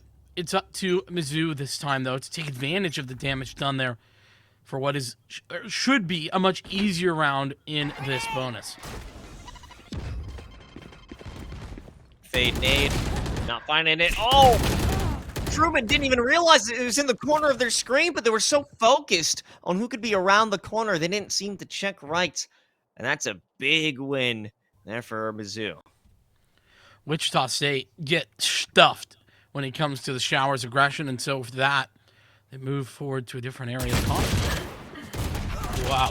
Gets checked, and probably going to want that one back. Engagement doesn't go his way, and at least a plant for B. I mean, they had that big pain point of not checking the corner to the right, and it cost them dearly, so they thought, we're going to check every single corner this map has to offer. They're spotting on the haunt. Here comes a showstopper, a direct hit onto Lotus, and Piggy will be there to follow up with the second kill. It'll be the first round on the board with the rifles, but it cost them quite a bit. You know what? I want this to be added. Right, please listen. I need to see, like, a little addition to the showstopper icon if it's a direct hit in the kill feed. I think that'd be neat. Be cool to know. Either way, let everybody know, you know, hey, my aim is on point. You know what I mean? If it was a gun, I would have hit you anyway. That's right. Mizzou, well, they certainly hit their shots, hit the showstopper as well, but now this one's a little bit more difficult. Wichita State even have the better buy of this. Despite Mizzou surviving with a few players alive, their money's not perfect. They have a Guardian. And you're a Guardian fan, aren't you, Los? Absolutely not. I'm a Bulldog fan, though. Oh, okay. So we're on the same page.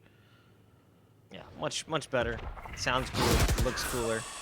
The sound cooler Sheriff. part, that's the important part. Oh, yeah. I mean, come on. I'm all about aesthetics. Half the battle, really. Oh, that was almost some terrible timing. A lineup, no gun out. Cons will back off. I don't want to take this fight. Sees catching Truman, but they don't want to take that fight. They don't care. The information's enough for them. Hot. Oh, big double for Truman. And there it is.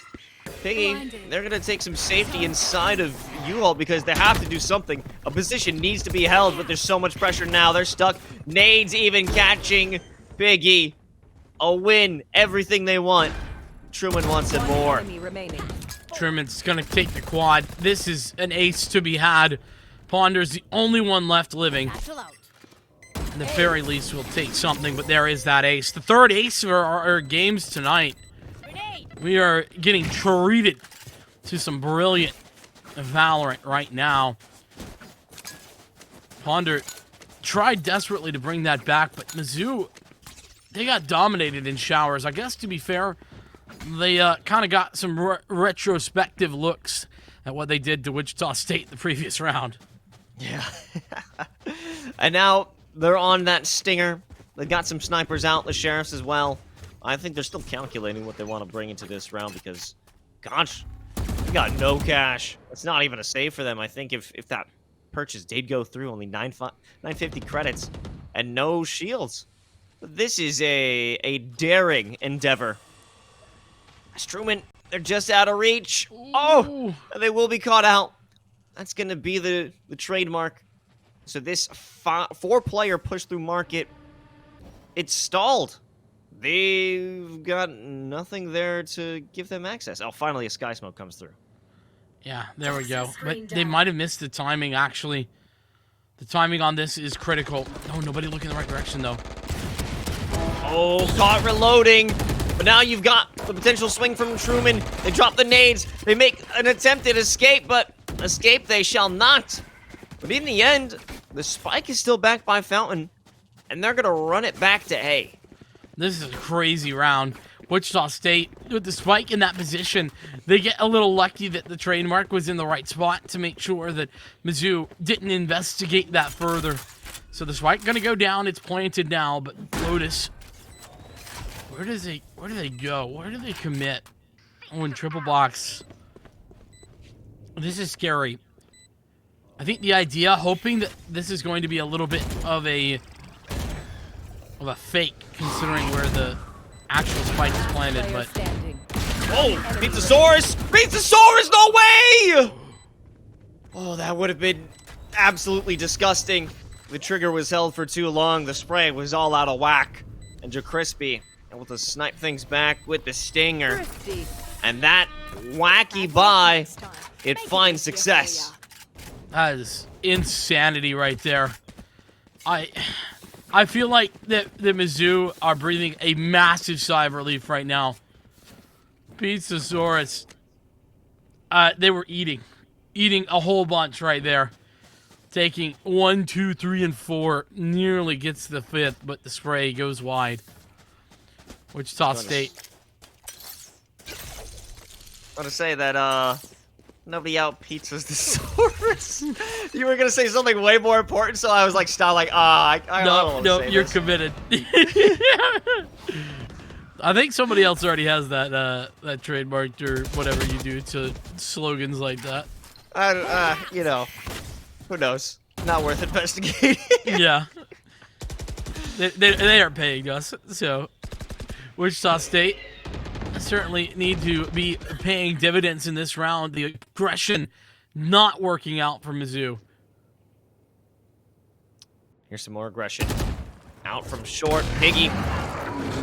Oh, they thought it was just decent. Not the case. Crinkles hit with the Prowler, but I mean, they're still good for the shot. They want more. This is absolutely absurd. And they'll win that fight as well? And it's a showstopper that doesn't connect. 2 big ultimates committed. Crinkle is on a run right now. Seeks knows it. Seeks, how much do you know? Not going to anticipate the closeness of Crinkle's angle. The Nightfall, and Ponder comes from the other side. The turnaround from Mizzou. That was going horribly wrong, Los. It was all done and dusted. And then Mizzou turned it around. It's 3-3. What a disaster. What a disaster for Wichita. Big commitments in the ult economy. I mean, I think they'll have some money to play around with. Yeah, it will be the case. But such a large investment to no avail. I mean, a Rosa ult from Truman and some shots out on the Tour de Force. I mean, at least one was secured, but really fell apart in the end. It truly did.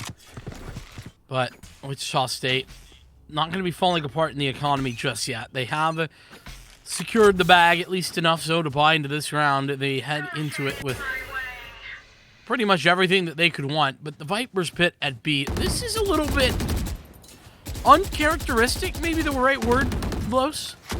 You don't always see this ultimate be committed at this particular position. A lot of times you're going to see this more at the A side, especially at short. Yeah, and I guess it's just a strong belief in the retaking potential that is available from Garden. Truman just eats that, doesn't even care. So I'm still looking at the smoke. But a fight engaged. Truman takes down their counterpart, and they realize that there are 2 players waiting around the corner. A beautiful use of that Nightfall, but Crispy able to take one down before they taste defeat themselves. Orbital Strike goes out from the defense, trying to deny, but Miss Piggy with the weapons, the bullets, they work better. Beautiful stuff in terms of this retake. I mean, not even a retake. The site hasn't been taken. The spike isn't even planted. And now Lotus, they're stuck at elbow without even a spike to defend. Well, and the reason the spike doesn't go down is that Orbital Strike forces the players who are meant to be planting out and into Miss Piggy's crosshairs. Tragedy striking. The 1v3, not even an attemptable solution as Conk shuts it down. It's Mizzou with the lead right back, and 3 in a row to push them up and over the edge. It's a timeout, though not from those that you may be expecting. It's Missouri's. That's an interesting one, but I'm not opposed to it. If you want to continue that lead, continue down the path of success, sometimes you expend a strat, you expend a bit of utility in terms of that ultimate, that orbital strike, and now you want a new defensive capability, because that was also the Viper's Pit. I really didn't know what the plan was with that, and I think maybe it's just a new strategy of what they could do to maximize the efficacy of Conch over on B. I don't think that Viper's Pit was at all bad. I think it was fine. I'm just not used to seeing it in that position all that often. But it really does make approaching from long nearly impossible. And we saw how effective it was at forcing Wichita State into one area and one area only. It definitely helped out that nobody could be at long, and so everybody was on site with that orbital strike. Does work out indeed. And also now I'm realizing it's an eco round for Wichita, which adds even a few more pieces of emphasis on the question on why a timeout. But hey, we're about to find out. And actually, well, there it is. Conch is now over on A site. Yeah. They've done an adjustment. A very odd wall as well. Very interesting setup. It's all about shower control. That's what this is for. The Prowler's going to clear out over at A, so Shower's position's clear to Crispy, pushing down long, and okay, it's a bit of a cleanup in that area. Yeah, that'll be the round, I would say. I mean, they're just working with pistols. Even if Lotus is able to secure a kill, there's no recovery of the rifle. You've got Thiessen hanging out in hookah. There's no advantageous position for them to walk in through. Pizzasaurus, again, one of those cases, might be able to pull off a kill, but where's the move after? Yeah, no like follow-up whatsoever. Like there's plan A, but no plan B available. Spike down B. That's the sort of vibe I'm getting, Miss Piggy. Vibing out of Last control player right now, standing. taking shots and taking names. Mizzou are a team to not be trifled with, and this round shows it. Whenever Wichita State are working with limited weaponry, they're seeing why 30 Mizzou seconds are at that number 11 power ranking. I thought Piggy was about to get that turnaround of a lifetime. Short, there's the rifle. But again, no potential for a follow-up. It was all closed in. And great work from Piggy there. Popping smokes and popping blokes. Good stuff from this controller. Really controlling on either side of the map. Oh, man. That's a visual that I didn't need. Popping blokes. All right. I was not prepared. We'll see if... I thought it was cool. It was definitely interesting. Wichita State, don't know if they'll be prepared, though. Not for this round. Mizzou on the same page now. Look, they're back to the more normal setup of the Viper utility. Back over at B and aggressing towards hookah off the back of that. Slow engagement. And good spam just for security's sake. I'm liking that. But you've got Pizzasaurus right around the corner. And not really hesitancy, just eagerness to take a fight. Ponder, realizing behind the staircase, you've got Lotus. And that's a big dink. They'll have to concede some space and just play with their team. Ensure that they can give up space, but as long as they don't give up lives. Regroup being called, though, from Wichita State after that engagement, despite it being positive in their direction. Pizzasaurus, this duel against Conk is going to be critical. An unfair duel at that. It could be a lineup. Big potential. Oh, seeing the elbow. And now that's even worse with the paint shells, but a good use of the snake bite to delay that push. A full-on rotation within the site itself. They're back over to elbow. Showstopper outside of the teleporter, but it's not enough to kill a pizza. Regardless, the engagement on the site itself is not working out until you have that orbital strike, but even so, it's back and forth.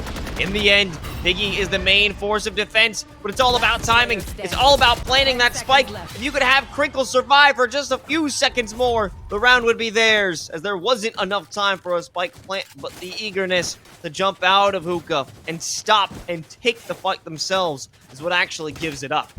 You said it was all about timing, Los, and I couldn't agree more. Mizzou's timing just a little bit weird that round. Like, it felt like everything happened maybe a second too early. That was just my vibe from what I was seeing. Regardless of that timing, Wichita State take great advantage, and you could see the HP was incredibly low for both players at the very end. That's because it was just two crucial gun duels that go their way. Oh, wow. Major aggression from Mizzou. The SWAT team on A side runs all the way up to Market and earns that first kill.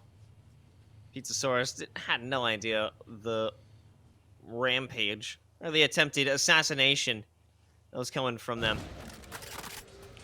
Well, I guess to be fair, not attempted. It was successful. At least an upgrade to a Vandal for an additional Wichita player.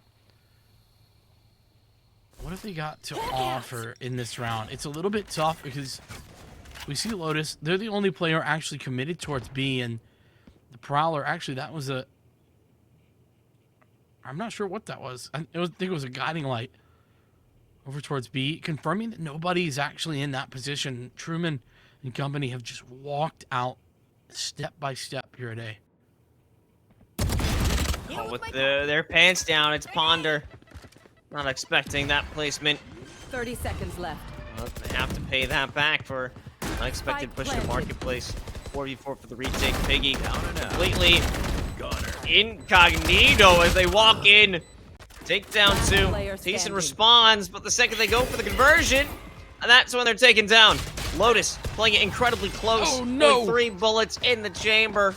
But it doesn't matter. The pinch from Conch is all they need. And this is such a even game so far.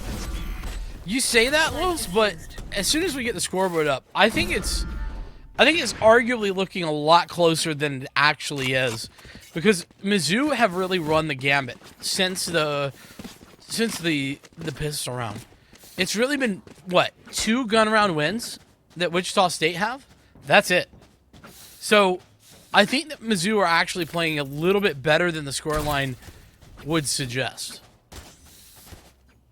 Fair enough. And now it's not another gun round for Wichita. So more than likely leaning over from the squad from Columbia. But the question is, with that showstopper in hand, do you think it's gonna come to use here? It definitely could be. I think the general rule for the showstopper in rounds like this is if there's a chance. Okay. If there's a chance at opening, then you might take it. And Metasaurus, I'd say this definitely counts as an opening. No charges. What else do you need from them? Opting not to go for that Nightfall. Oh, Piggy. Just sneak on in. Don't want to push their luck. They go for just a quick look and then rotate back. Get to the back of the site. You've got support. It's coming from Marketplace. And it is not read or anticipated at all. They still thought they were inside of Showers with the stim beacon. An understandable thought process at the very least with the spike down, though. Players from so fast. They're just so quick. That's right. Crispy and Piggy working in tandem down from short and you. And now it all comes down to Pizzasaurus. They snapped in the beginning. They activated that tour de force. They know it's got to be a fake, but they're going to expend some bullets from the smoke regardless to Crispy. Not faking it this time. They'll go for half. Looking right at the bomb. It's going to be Crispy. Able to shuffle away and secure that kill. It looked dangerous, and it was a great round for an eco. But Mizzou, despite it all, will stand tall. It didn't just look dangerous. It was dangerous. There's no question about it. Wichita State on the cusp of picking up a thrifty victory right there, and then from Pizzasaurus's crazy work with that headhunter at the outset of the round, and the tour de force coming in as well. But great work from Mizzou just to very clearly state, no, this is not going to be the case. They very quickly took the space that they lost at Showers. And here's the gun round. Last round of the half.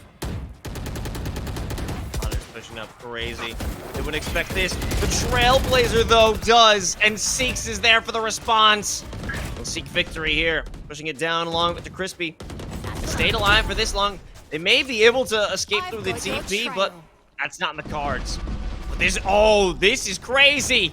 Crinkle.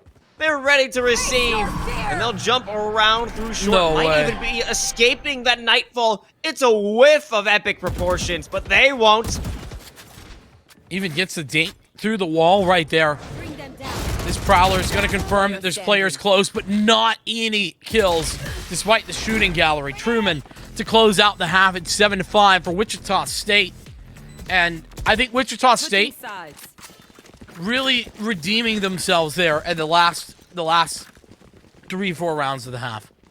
Did a great job of bringing that back. As mentioned, they struggled to pick up gun rounds, but they picked up a critical third there on the last round. 5-7. This pistol means a lot. That's a real slow descent of that toxic screen. Interesting to look at. But hey, this is a good final round for Wichita. Keeping things competitive, despite what you may say, Vincent. I think we're starting to head into a potential resurgence, but it does rely on the outcome of this pistol round. And look at this forward play here from Wichita. I think this is a good play from Pizzasaurus. Unfortunately, misses the shot, though. Is there any fast reaction? It looks like Mizzou, at the very least, reacting to put pressure towards B, and a Sky Smoke goes down instantaneously. Quick reactions. I'm liking to see it. Mizzou always having each other's back, keeping their movements in tandem. It's time to make a move. Big use of that utility, ensuring no one can stick around on the backside, but Seeks, they just move into the tunnel. And even a reload is going to not cause them too much problems to heal. That regrowth gonna be, it was a critical use for the teammates at least, but a good paint shell from Truman stops them from staying alive. Truman might have just won the round there, thinning the herd to a 2-on-3 now. Mizzou. One enemy Oh, remaining. here's a moment, it's Crinkle! They're manipulating the angles, and Ponder able to come in for one last assist. One last piece of the puzzle, and that's a big victory for Mizzou.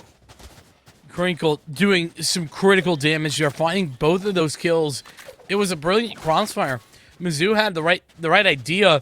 Some initial missed shots though from the site really made that a little scary. But all things considered, a big victory. And Wichita State, I think they were the ones that needed that pistol the most. So now all the pressure is on them to do what they can in these rounds. Let's see what Ponder can do with the Spectre. And that's clear everything out. 8 HP. So close to falling down, and just one headhunter shot before the heal coming in.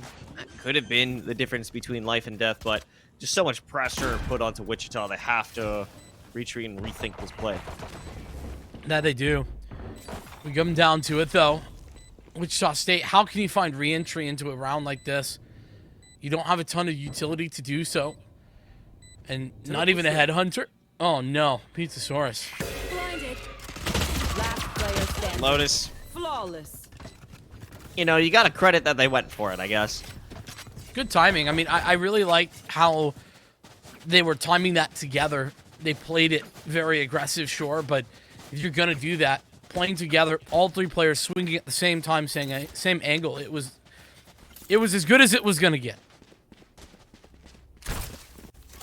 Especially given the utility, everything they were working with. As you said previously, not even a headhunter to walk on out with. Yeah. Here's the big round. Wichita State. They definitely want to see this one go their way. Remember, this is Wichita's map pick. This is where they need to find their success. A lot of focus and emphasis to secure that ore, but no one actually heading to B. 2 players left to defend this site. And now it's a rendezvous away. Adjustment back into heaven. The double smoke. With all this utility, it's giving reason for a push from Mizzou, but Thiessen denies it all. A great play from the vents, the back of the site, leaving just Piggy on their lonesome, and this is going to be an end to them. Where was Thiessen at? I don't even know. I think it was from Thiessen CT. Really? I'm not sure how Thiessen was able to find such success there. Just must have been through smokes. I felt like everything was set up perfectly for Mizzou. They got a little unlucky, if I'm being completely honest. Wichita State, though, they'll take it. They're not bothered. Luck, no luck. Victories are victories, baby. We'll just GG go next. With that being said, they're going to have to put the pressure on in a round like this. Mizzou really turned up the aggression to 100 based on the fact they only had 4 Spectres and a single Vandal. Okay, maybe it was the norm. They've walked back in. Aggression here today, but there's actually no one on the site, and it's all a bit of a fake. It's a big commitment here. What a fake, dude. I like it. I like it a lot. I mean, you've got the singular placement of Brimstone here. It seeks. Looking for anything. But they're stuck in hookah now, and they've been blinded. They realize someone's in there. So you've got 4 players just aiming at hookah, waiting for someone to walk on out. What's Seek's gonna do in terms of smokes? Where can you put them? It's hard to say, but one thing to note is Ponder goes down without incident over a day. That's a massive success. Well, it could have been deadly. Sticking around in CT in that hall, that's going to be a problem. Now you've got 2 jumping outside of hookah, but it's no problem. Pizzasaurus good for 1, but the One enemy remaining. overall crossfire from this team, it's unstoppable. But so is Truman. Now it's a 1-on-1, and the time is ticking. There's an odd placement of that spike, but doesn't matter. Higgy is still able to come around from elbow and secure that kill. Oh, unfortunate not to be able to get out with the rifle, but yeah, we talked about Miss Piggy as an individual who's always able to clutch. That Northwood game that you and I casted with Mizzou earlier this year, it was absolutely Miss Piggy making the plays in the clutch moments, and we're seeing it here again. 10-6 and a Wichita timeout. Unsurprising considering the outcome of that round, but the good news for Wichita is that they do actually have a bit of a better buy. They've got the operator. They have everything that they could want. It's just a matter of, can they convert? Is this the first operator we've actually seen? I mean, there's been plenty of tour de force, but have we seen the straight up sniper? Surely we have, but I can't actually remember a moment where we have. That seems insane if that's the case, though. Yeah, I mean, based off the composition for Mizzou back when they were on the defensive side, you know, Who's taking it? Yeah, exactly. I mean, maybe Raise. That's the only thing I could think of. I don't know if Ponder wants to use that though. That's not really how they play. No, yeah, Ponder's definitely the mindset, at least from the outside looking in, very much seems for Ponder. Get in there, be aggressive, and be the point to the attack. You know, that the whole spear analogy and such, as has been said to death. So we'll see. Wichita State, what do they have at their disposal? Showstopper, at the very least, and the operator, as previously mentioned. Oh, good support, taking down that Trailblazer. It's necessary, but the shot, that's going to reveal their position, and they don't have any armor, too. They had Lotus to stick around and continue that pressure. Might have been oh my god, might have been a better opportunity for Pizzasaurus. Nice little jitter peek there from Ponder, really making sure I've got your that is a fake worthwhile. It's going to be a rotate. All on to Thiessen now. Now they know Thiessen's here. The C's won't stop anyone. Gives them just enough leeway to find the shot onto Thiessen. But this is a good molly. It keeps them at bay. Paint shells. Could cause a bit of chaos in the back of sight, but the double smoke to stop any vision is perfect for them to take the site. But here comes Truman with the showstopper, which stops absolutely nothing. Smokes are down now, so the opening fire begins. And no spike is able to be planted. That C's really made a lot of time, but now the second aggression continuing. Oh, Pizzasaurus now with the op. Back in hand, they've been waiting for it to actually make a connection, and those final two kills for them are feeling clean. And Wichita State coming back with that better buy does work wonders. Yeah, and a bit of a mirror image of the last half regarding the bonus round and then the follow-up rounds. But Mizzou, that I think it actually ended up being that C's that turned the tide for Wichita State. Thiessen couldn't quite do much of anything on the frag department, but their C's stalled out that push for an additional 3 seconds. And it bought time for Wichita to rotate the entire rest of the defense over to A. The C's gives time for Seeks to drop a molly as well. So further delaying the push, it forced them to stick around until those sky smokes dissipated. And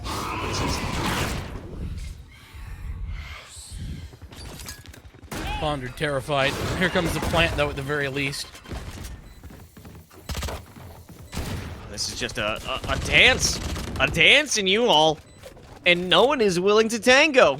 Wichita, they're forced back because they realize if they take these close-range fights, they might end up losing them, and they don't want to run that risk. They don't want to hand over weapons to a pauper buy from this Mizzou team. Here comes Thiessen, attempting to walk in, and it's going to be a lot easier now that they're going to run and gun. It'll be a flawless for Wichita. Well, you know, they did take their time, but they made it work beautifully. They did everything right. Didn't lose a single player in the endeavor. And they forced out they also forced out the Nightfall, making it a little bit more expensive for Mizzou. I think it was the right decision, though, to use that Nightfall, if I'm being honest. I think Crickle picked it out the right time. Really gave Wichita a chance to win that if they could just gotten a couple of additional kills. Pizzasaurus sticking with that operator. Had high impact in the previous. Definitely wants to continue that impact here and now. absolutely critical that they continue down this path. Good information. At least someone is present. They've been in this situation before. You've got the kill onto the Trailblazer. It's removed outright with a rifle. But you could tell, definitely, that Crispy doesn't want to take this engagement any further. So the trademark dissuaded inside hookah. And now they just sit and they wait. They hold. Knowing that they have that information. Pizzasaurus, as mentioned, just going to hang out for right now. Might be pushed back by that guiding light. Yeah, that's going to be the case. So, one guiding light and a lot of positioning gained off the back of that. Wichita State are firmly pressured at B, and you can see a rotation of a third player for that reason. Dim beacon here. Now time for a real execute onto A.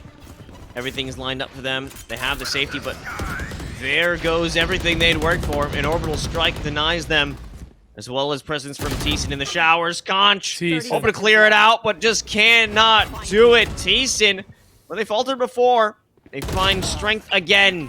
The Ponder will put an end to that. Seekers here put that additional layer of pressure flying all over. They don't know where to shoot, up or horizontal. That's where the real threat is. Seeks, Truman, all putting the pressure. Time is of the essence, and time is exactly what Mizzou does not have. Wichita State on a bit of a comeback trail right now. 3 in a row. His last 3 rounds is theirs. The pistol was not a success story, but ever since the first gun round, they have definitely been doing a lot better. Wichita State. What more can you ask? And a lot of it off the back of Pizzasaurus and the operator. We didn't see it very much in the first half. But man, did it have impact here and now. Stinger in hand this time. That's only because Pizzasaurus has the tour de force that's going to be pulled out. So another one of those half investment, thrifty type of rounds for Mizzou. An orbital strike this time around, so that will be a guaranteed plant. Viper's pick committed. Spike It planted. takes away vision from Pizzasaurus. All they have is an option to look over into either U-Haul, maybe find someone lurking around showers. But now with this commitment of the pit, they can keep things clean with those sheriffs. Orbital strike too, but the problem is the commitment. Coming from the backside as well. Wichita are in a great spot. Oh my god, completely unread. Oh, but also, Piggy. it's a flank on the flank. One enemy remaining. They're flanking the flankers. There goes the pit. It's all about Piggy. Using that orbital strike. Is Pizzasaurus going to get it to half? They do. Absolutely. Yeah, that's a big commitment. And they can finish Piggy's things got to off. run. Oh, it's just not quick enough. The big commitment, the big sacrifice to stay inside the orbital strike. That's incredibly commendable. It won them the round, no doubt about it. It's a tie game, and it's now Mizzou's time to take the timeout. Wichita State took a great timeout, and it turned their game around. They were adjusting. They made the adjustments, and now they've tied up the game. Hopefully Mizzou can have the same impact in their timeout here. Showstopper available for them. And last round was a half investment. So at the very least, they're going to have the money to firmly invest here. And it was a pretty big investment in terms of ultimates. Both the Viper's Pit as well as the Orbital Strike. Those are the big post-plant gambits that you would see from Mizzou. Both activated on that half buy, and it doesn't give them victory. So that's a little bit of a disconcerting round. But they've got time. They have also the buy, the showstopper, and still potential momentum to try and steal away from Wichita. That's just it. That's the big talking point right now is momentum. And it's definitely in the hands of Wichita State currently. Mizzou going to need to do some thievery to steal that away. Regardless, it's time to go. Showstopper might be on the cards here. Very fast towards shower. Thiessen's not here this time around. They've been the shower anchor of the year. Even if they die in the process, their impact from this position is always felt. How it was noticed, this will definitely be heard.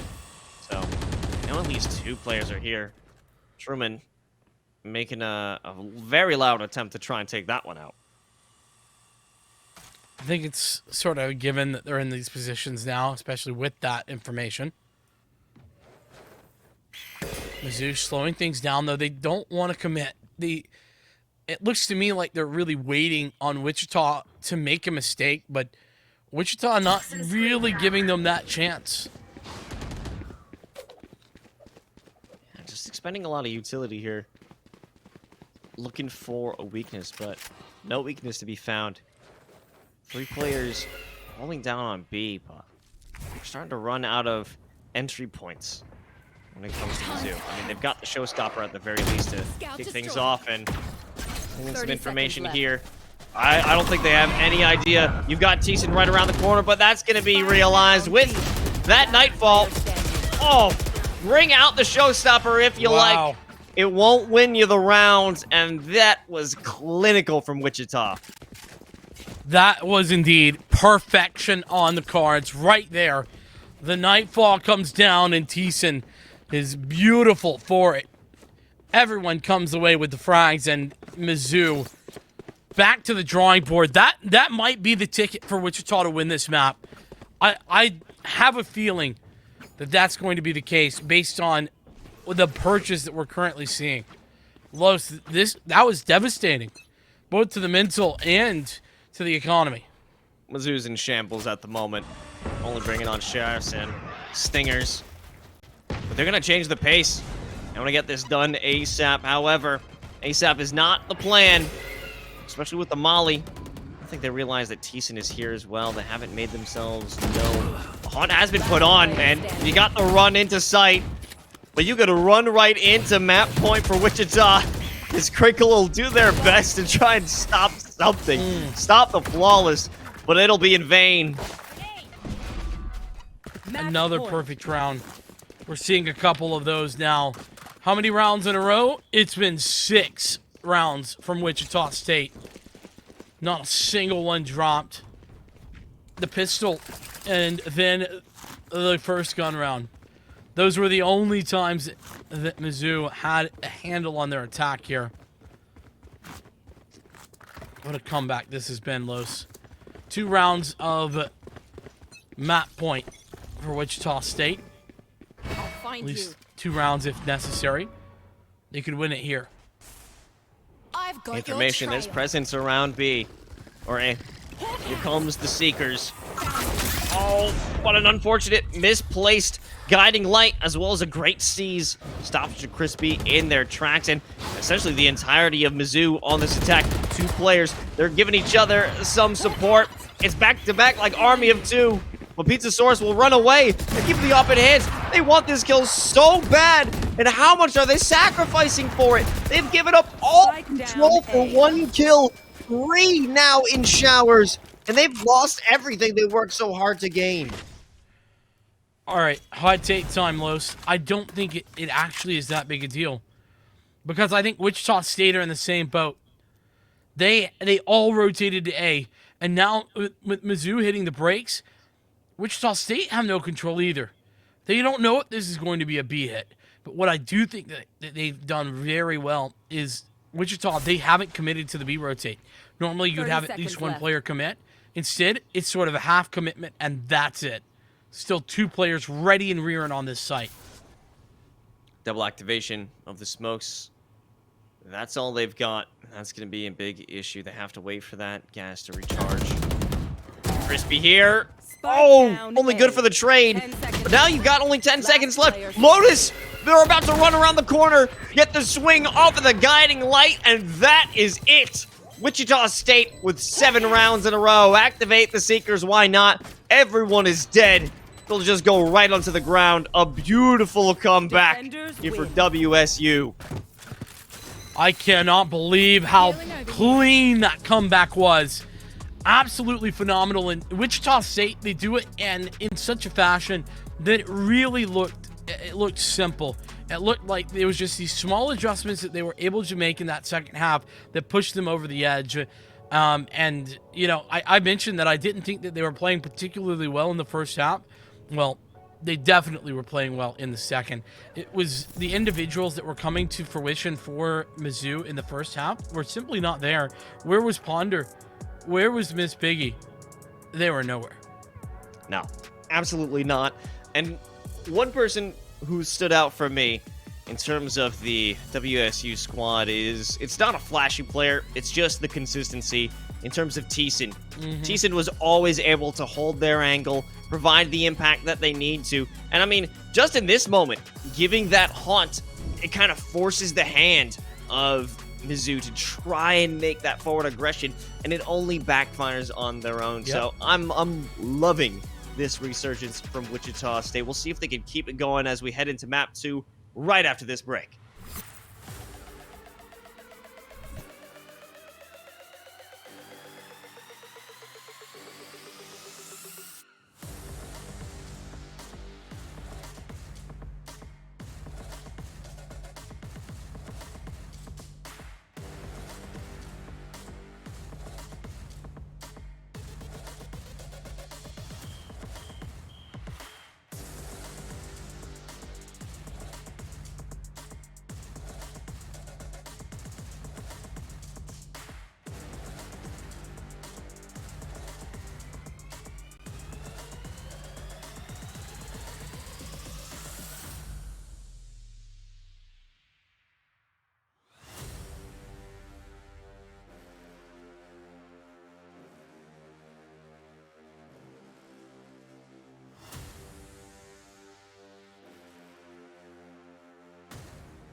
And we're back for another map here between Wichita and Mizzou.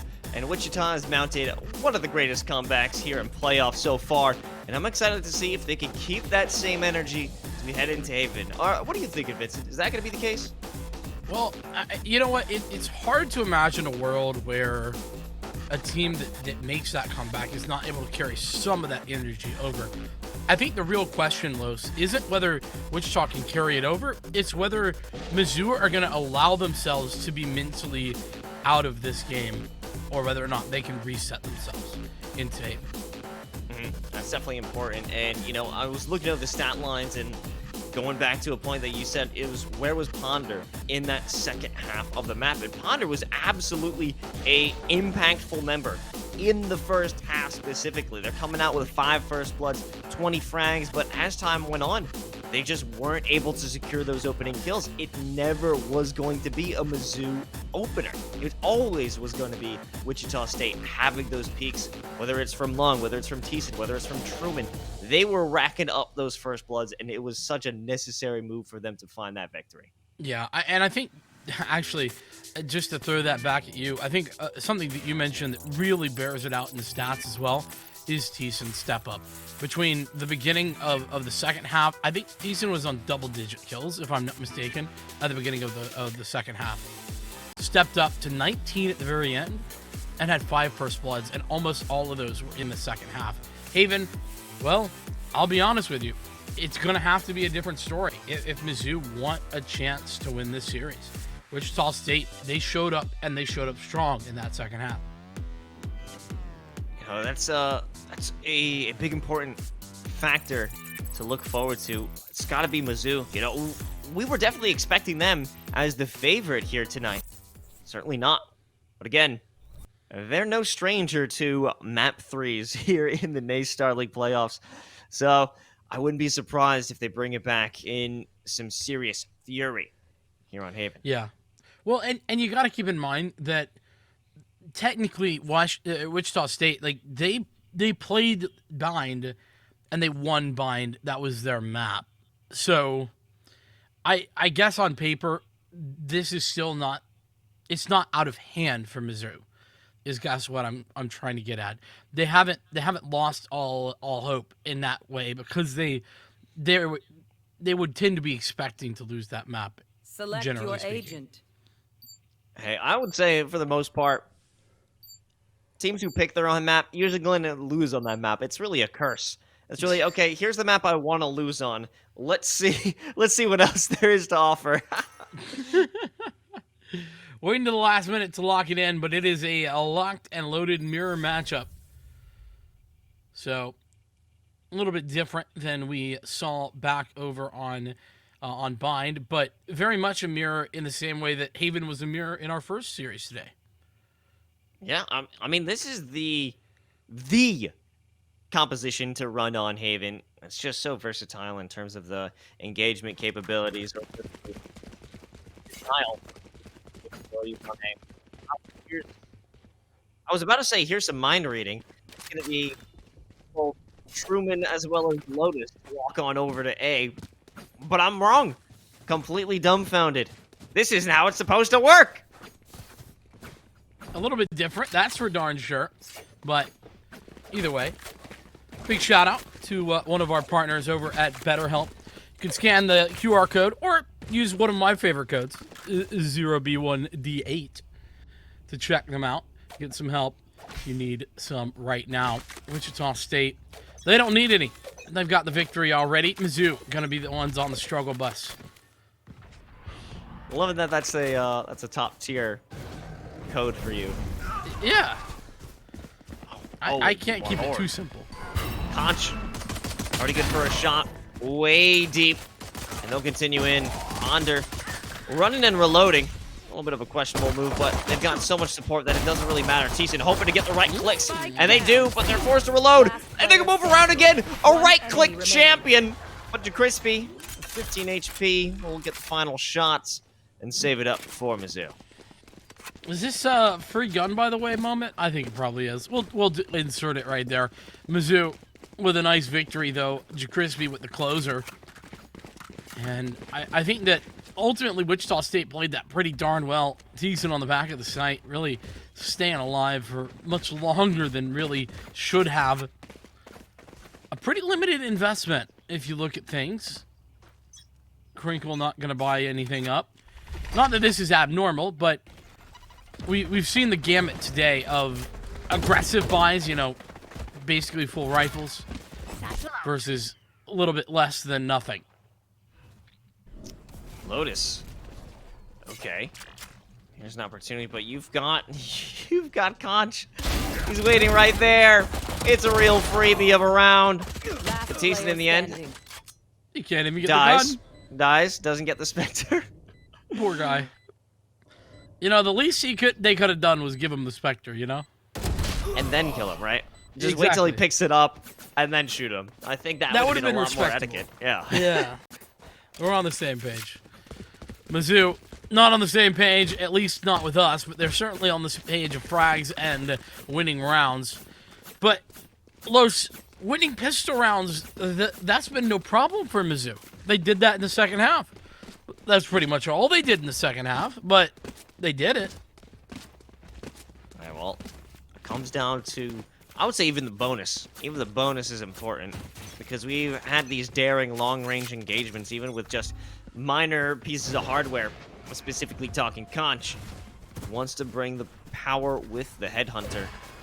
We got a lot more focus now as we head in the mid through B. Hunter's going to be stopped as that trademark. That's got a long reach. We get the plant regardless. This is just a flurry of utility. We'll wait things out and actually disengage. This is much more standard. We've seen on our B takes for Haven today a lot more commitment to the site than we used to be seeing. This one, very passive, and this is part of the reason it's difficult. You can get overwhelmed. Letting in of that paint shell, it kills Pizzasaurus, but they got it halved. Lotus and Thiessen, they're here to claim heads, but this is such a wild retake coming from C-Link. But in the end, it's Thiessen who could close things out, a player we've talked about so many times. And we'll keep on talking if they can pull off that performance. Oh my.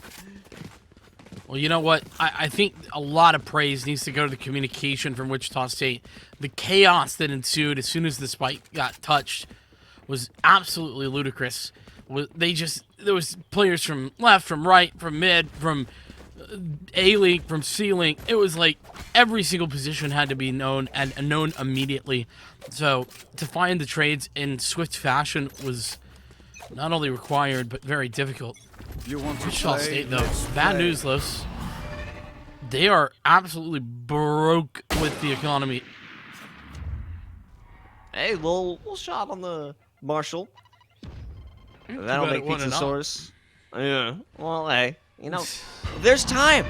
There's time. It's okay. This is, I'll call it. us.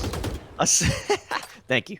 This is a slow play here on long, but some information enough that there's 3 players, well, at least a third, ready to enact an action. Starts off with Ponder sending in the paint shell, looking left, looking right, and now the feeling. Oh, that's right, but it's also a rolling thunder. Thiessen is here. They waited for this moment, ignoring that flash and taking the shot onto Piggy. But in the end, site is taken. Ooh, now it's a 1v3. Kronk, what an outrageous position to be flanking with the tour de force. That man is a mad lad. Trap destroyed. Pizzasaurus. Yeah, has to be worried about Conk, unfortunately for Pizza. Conk has just gotten the hell out of Dodge. He's like, yeah, no, you're just going to have to worry about me, but I'm actually nowhere. Crossfire set up, and it's not going to be required. Crinkle to close it out, and Mizzou. Very familiar, sure, but the economy situation is where Wichita State have faltered. They had nothing in that last round comparably. And, I mean, it was like Marshall's, Stingers, a couple of Spectres, I think 2 rifles. Otherwise, Mizzou had the advantage, and with that round win, Mizzou have broken the economy of Wichita State again. And that's such a tough position to be in. You know, you get your first win, but you don't have any money to continue that pace. I'll find you. So, Is there ever a situation where you go for a light buy or a half buy?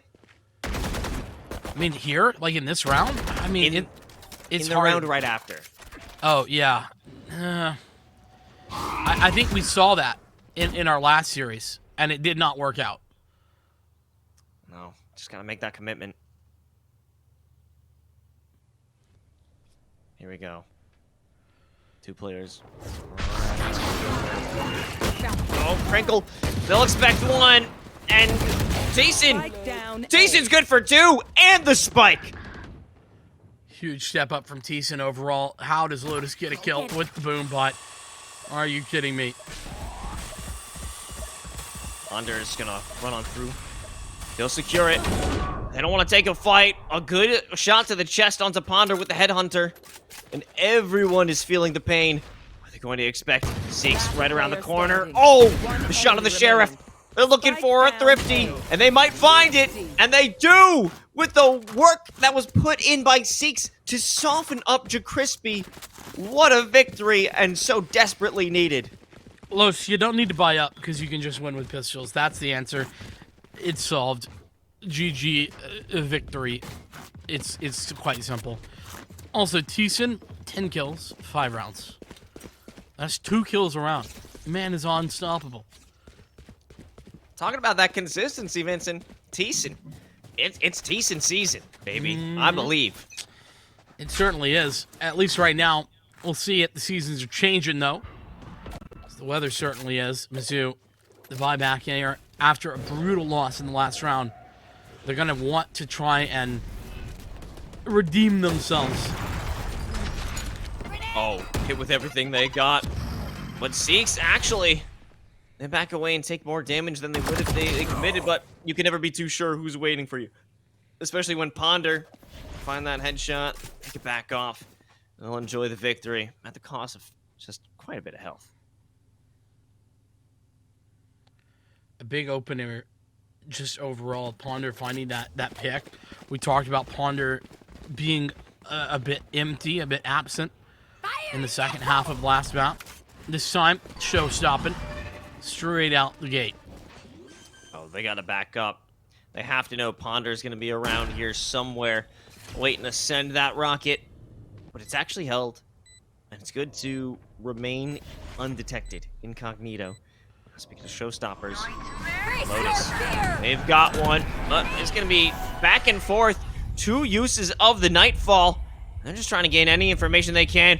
A fantastic use of the paint shells, sending the showstopper down into hell, and they've cleared it out, but now it's still a 1v2.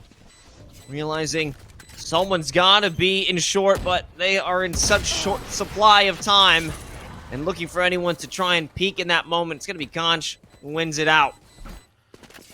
Massive investment from Wichita State in that round. They do well to get the kills. I mean, Lotus alone was so impactful. The showstopper getting massive value as well. So unfortunate that ultimately Truman doesn't get as much out of the Nightfall, but Mizzou, back and forth as it's been, Mizzou still maintain control for now, Los.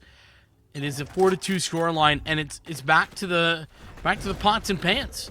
Wichita State, to be fair, have been good with those before, but they're gonna have to cook up something pretty darn good to do it again. You know, they're actually better with the worst buy. That's what we all know. Unfortunately, Seeks is not going to be a good moniker for that one. They only do secure 2 kills now as Pizza Source puts in work with the Marshall. It's gonna be a tough take, as I can't imagine anyone else wants to peek that.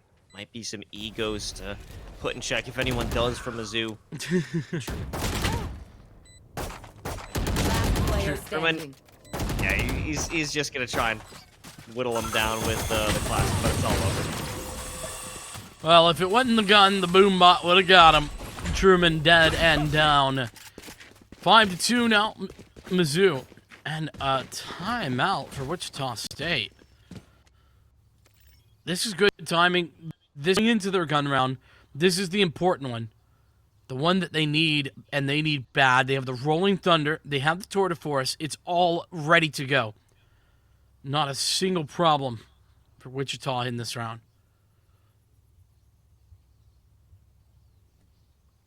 Three ultimates here that they're working for, or working with at least. Question now is, what will they choose to use? I can imagine we're going to have the Tour de Force, sure. Just keep that money going. Honestly, could convert that into an operator going into the following round if things don't go their way. 2 Rolling Thunders. I'm imagining that, like we had the opposing Nightfalls, we're going to have some dueling Thunders. Are you thinking that's a capability? Yeah, I feel like that's a pretty consistent thing that we tend to see. Like you mentioned, the dueling Nightfall. It is a great counter to the Rolling Thunder, just throwing out one of your own to make sure that they can't push forward. They can't aggress. They can't take advantage of the Rolling Thunder they just used. And it's like, oh, we're just going to cancel each other out and play it as if nothing happened. Okay, it looks like Pizzasaurus is actually going to go for the op this round and Tour de Force later. Teleport's ready. Or both? Oh. Interesting. Double That- up. Or That I should feels say, like that must have been a mistake. Well, that wasn't. Beautiful Shot. shot onto Ponder, and it's going to slow their descent through long. It's that slow field that makes the Tour de Force so critical. But now they take the site, and no one else was there to join them. so ultimately that Tour de Force is going to get big value, but it only slows the approach. The Rolling Thunder can now be used for the retake, but it can also be used to deny the defuse. There's nobody committed to the site. I think Mizzou are expecting the Rolling Thunder, but no, the Rolling Thunder going their way. Oh, now it's a Rolling Thunder just to run things down into long. Oh, they were hoping so desperately for a halfway on that defusal with the dark cover. The hold. It's just going through. Pizzasaurus with the collat. Okay, what am I saying? I guess the Tour de Force and the op, that was the right move. I mean, it was the Tour de Force to do all the heavy lifting right there. To be fair, the not necessary, but I guess getting max value is exactly what was necessary. Pizzasaurus, I just realized, had a single kill prior to that round, picked up 4 with the Tour de Force. Massive moves. And Mizzou, well, at least they can still buy, but I don't know that they want to go back to C. That plan seems shot to me. Yeah, especially now that massacre in terms of the nade. Tour de Force. Oh, this is critical. Ponder, they were good for a shot, but actually the paint shells, they were a non-factor in those kills, interestingly enough, and Lotus is so far up, I'm wondering if this is going to be a read. There's going to be a flashpoint and a quick swing. Wouldn't be crazy if Crispy could pull that off, and it was just some bad timing for Lotus in that moment. Part of the reason that you don't necessarily want to use the flashpoint to get into that position. You can catch people off guard, but Thiessen doing the catching right there. He's stuck. But he gets another one for the road. Wichita State now in a 2v2. Flashpoints versus the paranoia. Nobody can see. Nobody knows what's going on. But to Crispy, they've got it under control, and they're putting that dissuading aftershock. And Pizzasaurus is forced to take a step back. But no more flashpoints. If anyone takes these peaks, they would hopefully do it together so they could play off of each other. Pizzasaurus not expecting that at all, and Crispy has a crispy 4K. But it's not just the 4K that matters here. It's the utility usage that was fantastic from Crispy. You mentioned both the flashpoints. They come in at the right time. Yes, they do. Denying Seek's entry, making sure that Seek's goes down, and at the same time, Pizzasaurus can't get in. No dice whatsoever, as well as the aftershock to buy some time to set up the crossfire afterward. Mizzou come away with everything, and they do it perfectly. And it's on the back of Crispy, making some massive plays. Heavy investment of utility there. And what? That must have been everybody taking some shots down into mid-window. That will be a loss for Mizzou. They don't have any smokes for the post plant. But again, they're facing off against pistols. not as big a deal against pistols, but you certainly would like to have those. Don't get me wrong. Wichita State taking their time on this re-entry, hoping that Mizzou are going to get aggressive. No dice there.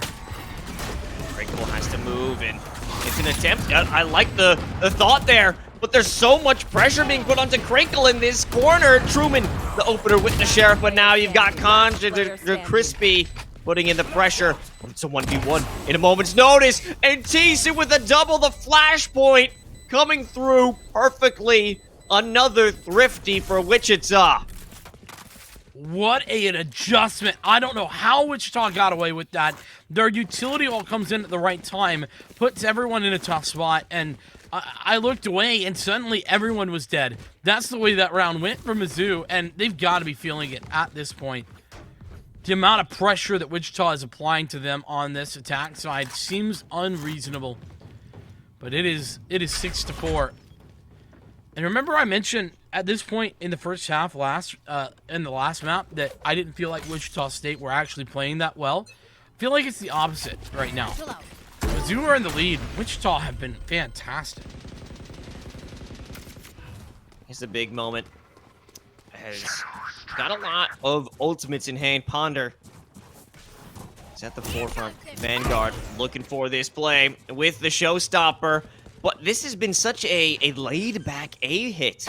They don't want to be on site, maybe for that exact reason. They realize there's a Rolling Thunder. They realize there's a showstopper. Let them use everything they got, and they'll come in and wait for their turn. And here it is. It starts with the Nightfall. And the Rolling Thunder, though, to answer it. Where was that even from? I think that was just into C-Link, and it does a good job, but it's Biggie coming out from the smoke.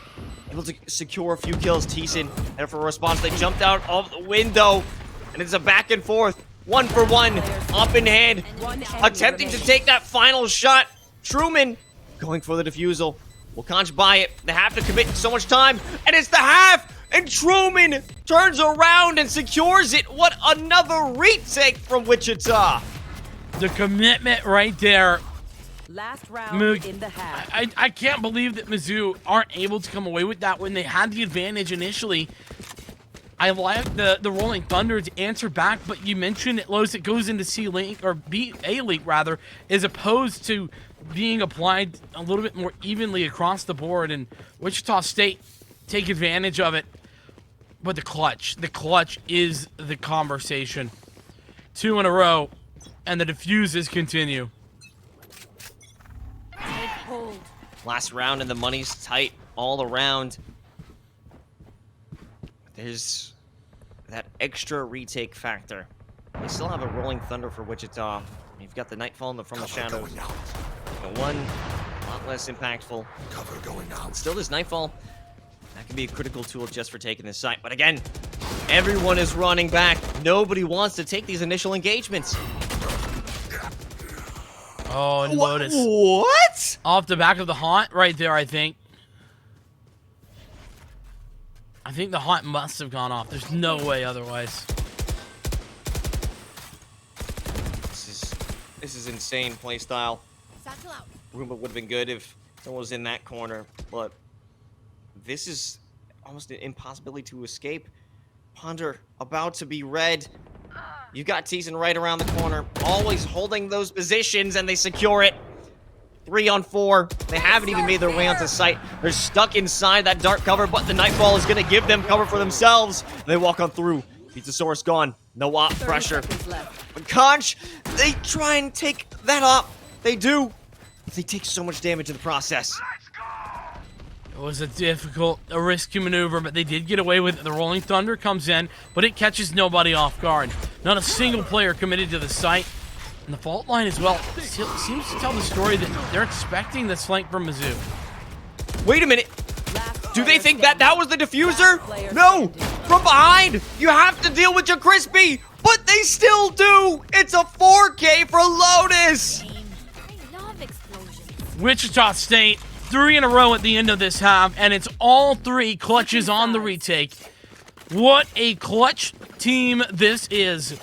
WSU pushing themselves over the edge and tying this scoreline. They want to end it in 2. No 3 maps for you. This is an insane resurgence. Again, it's Mizzou. They had the pressure applied, but in the end, a great run from Wichita. Now it comes down to how are they going to address these attacks? Because they were playing a very heavy retake play style, but when it comes to you making that first offensive move, can they keep it up? But also look at the scoreboard right now. Lotus and Thiessen are going crazy. They are absolutely stepping up. But I want to note something for Missouri. This is a Missouri team that's incredible on their defense. Their retakes have been strong. Against Northwood, that's where they shone the brightest. And so that continues here. I don't think this is over by a long shot.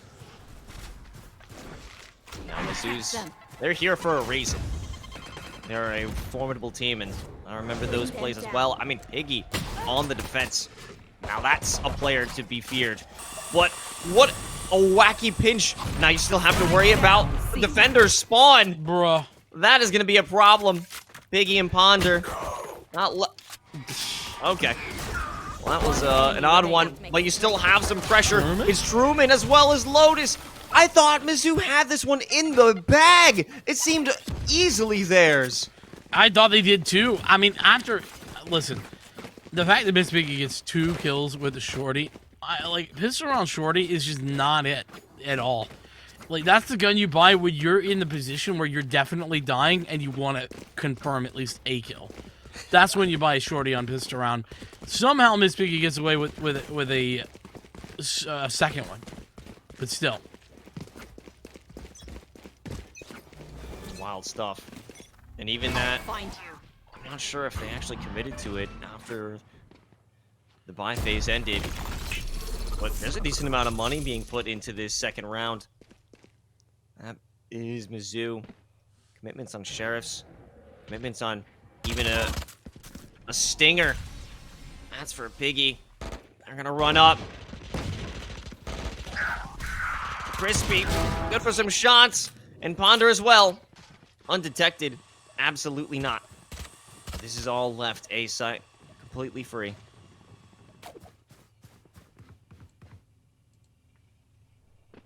Mizzou on the retake, though. I just mentioned their potential success rate here.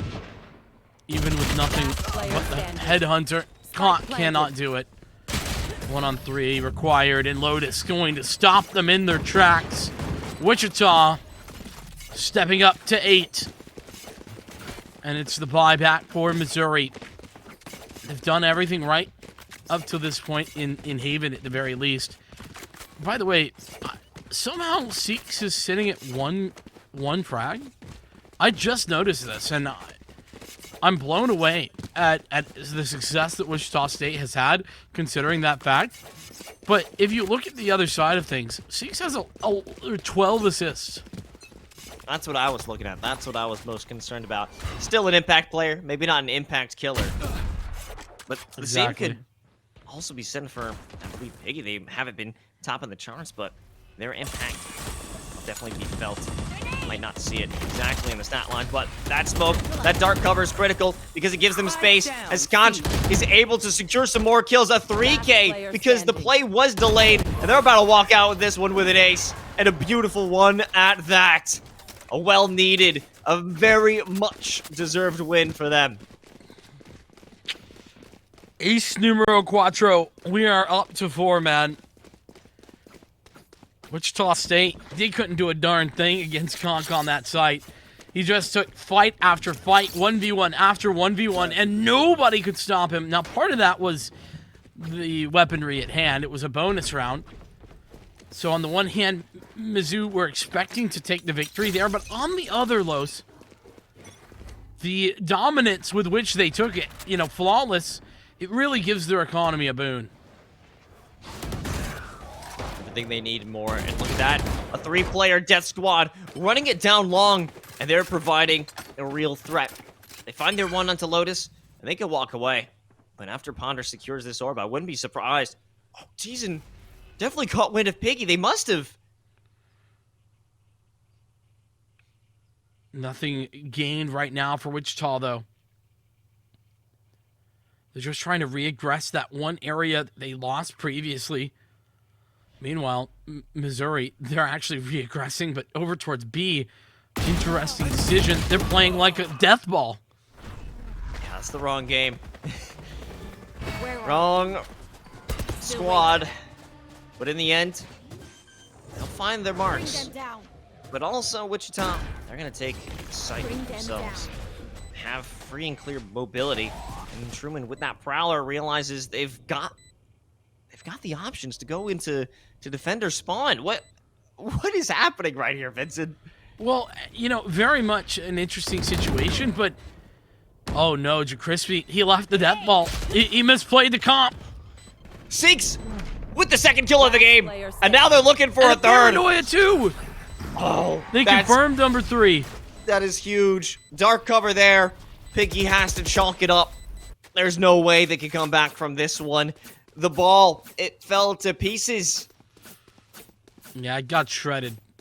It was caught in the opposing yard. What was that movie? Sandlot? Is that movie? Sandlot, yeah, with the junkyard dog. Yes, exactly. This time it's the junkyard Seeks. Yeah, gonna have to try and figure out a way to recover the baseball, but I don't know if that's going to be the case. Missouri, I was thinking their money is going to be a little bit worse than it is. Conk certainly not having a lot of cash, but it has the tour de force, so it doesn't really care about that. One thing to note, though, is, as mentioned previously, Seeks having impact even without frags. Hits both players with the paranoia there. Even if he didn't get the kill, would have been imperative. High impact. Oh, Conch walks up with that tour de force. Takes an easy shot. Strolls out on the rendezvous. 2 players here on long. Ponder undetected, but they know that Crinkle is here. Okay. There's the shot. What pressure placed from that aftershock? Incredible pressure indeed. It's a 4-on-4 now.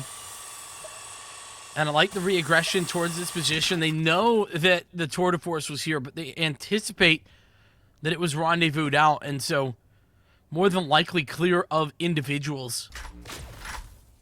It's also given them time to rotate out, but no rotates have occurred. But the site is open. As mentioned, rendezvous up top. And the plant now down. Wichita State. Spike planted. Here's How their... annoying. He's like, no, you shall not pass. I think the hope might have been to destroy that rendezvous. I'll just be a little nuisance, a little rascal. Regardless, Conch, they're in a power position. They have the overwatch on anyone attempting to defend from short, and they'll jump around. A beautiful follow-up. Conch with 2, delivering great impact, and now it's a 1v4. They know exactly where Truman is, and it doesn't matter. A 4K for them. Not the ace they were hoping for, but pretty darn close. Sure, in the Truman Show right now. The Conch Show, more like 8-9. Mizzou making their way back. They have certainly been on a downward spiral for, looking into the last half as well. 6-7 rounds. That works. But recovering nicely right this moment. That's exactly what they've done. That could all change at the drop of a hat. We've seen Wichita State win ridiculous thrifty rounds. Can they do it again? That's where they thrive, on the thrift. Okay. Comes the Roomba. Entry into that dark cover. But it's a dark finish. God. Oh, it's a Rosa. It's a miss. It was a big attempt and a great opportunity. There were so many players clustered up, but it's just a simple 1-for-1 and a rifle recovered. Crinkle. He didn't know which one to shoot. There was like 3, and he shot between them all. It's the illusion of choice. You have so many options, but do you really? Too many options equal no decisions being made.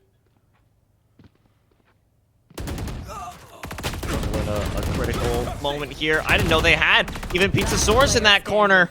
And they're all attempting to make their play, but it just falls apart. And again, it was that light buy round. How much money did they commit into that one? I do love it when you get hit with surprise pizza. It's the best kind of pizza, isn't it? Yeah, it's just Pizza Fridays. Hey guys, don't worry about how much you're getting paid. Take a slice. Yeah, it's fine. Wichita State, feeling like things not currently fine. They have not given up 2 rounds in a row since all the way back in the first half, and it was pretty much only halfway through that first half at this point that they had done that. So, feeling that things have not gone their way, they go for the timeout. That's important, especially now that we've reached that equalizer. First time in a long time that we've seen 2 rounds in a row for Mizzou. They want to stop this right here, right now. I mean, actually, there has not been a 3-round run so far in this map for Mizzou, and they want to make sure it doesn't start here. No, it's been scrappy. It's been fighting for everything. Mizzou haven't had it easy for sure. With all that being said, this is very much the same look that Missouri were in that last map, right? Only we flipped the script. Wichita State, the one that wins the pistol.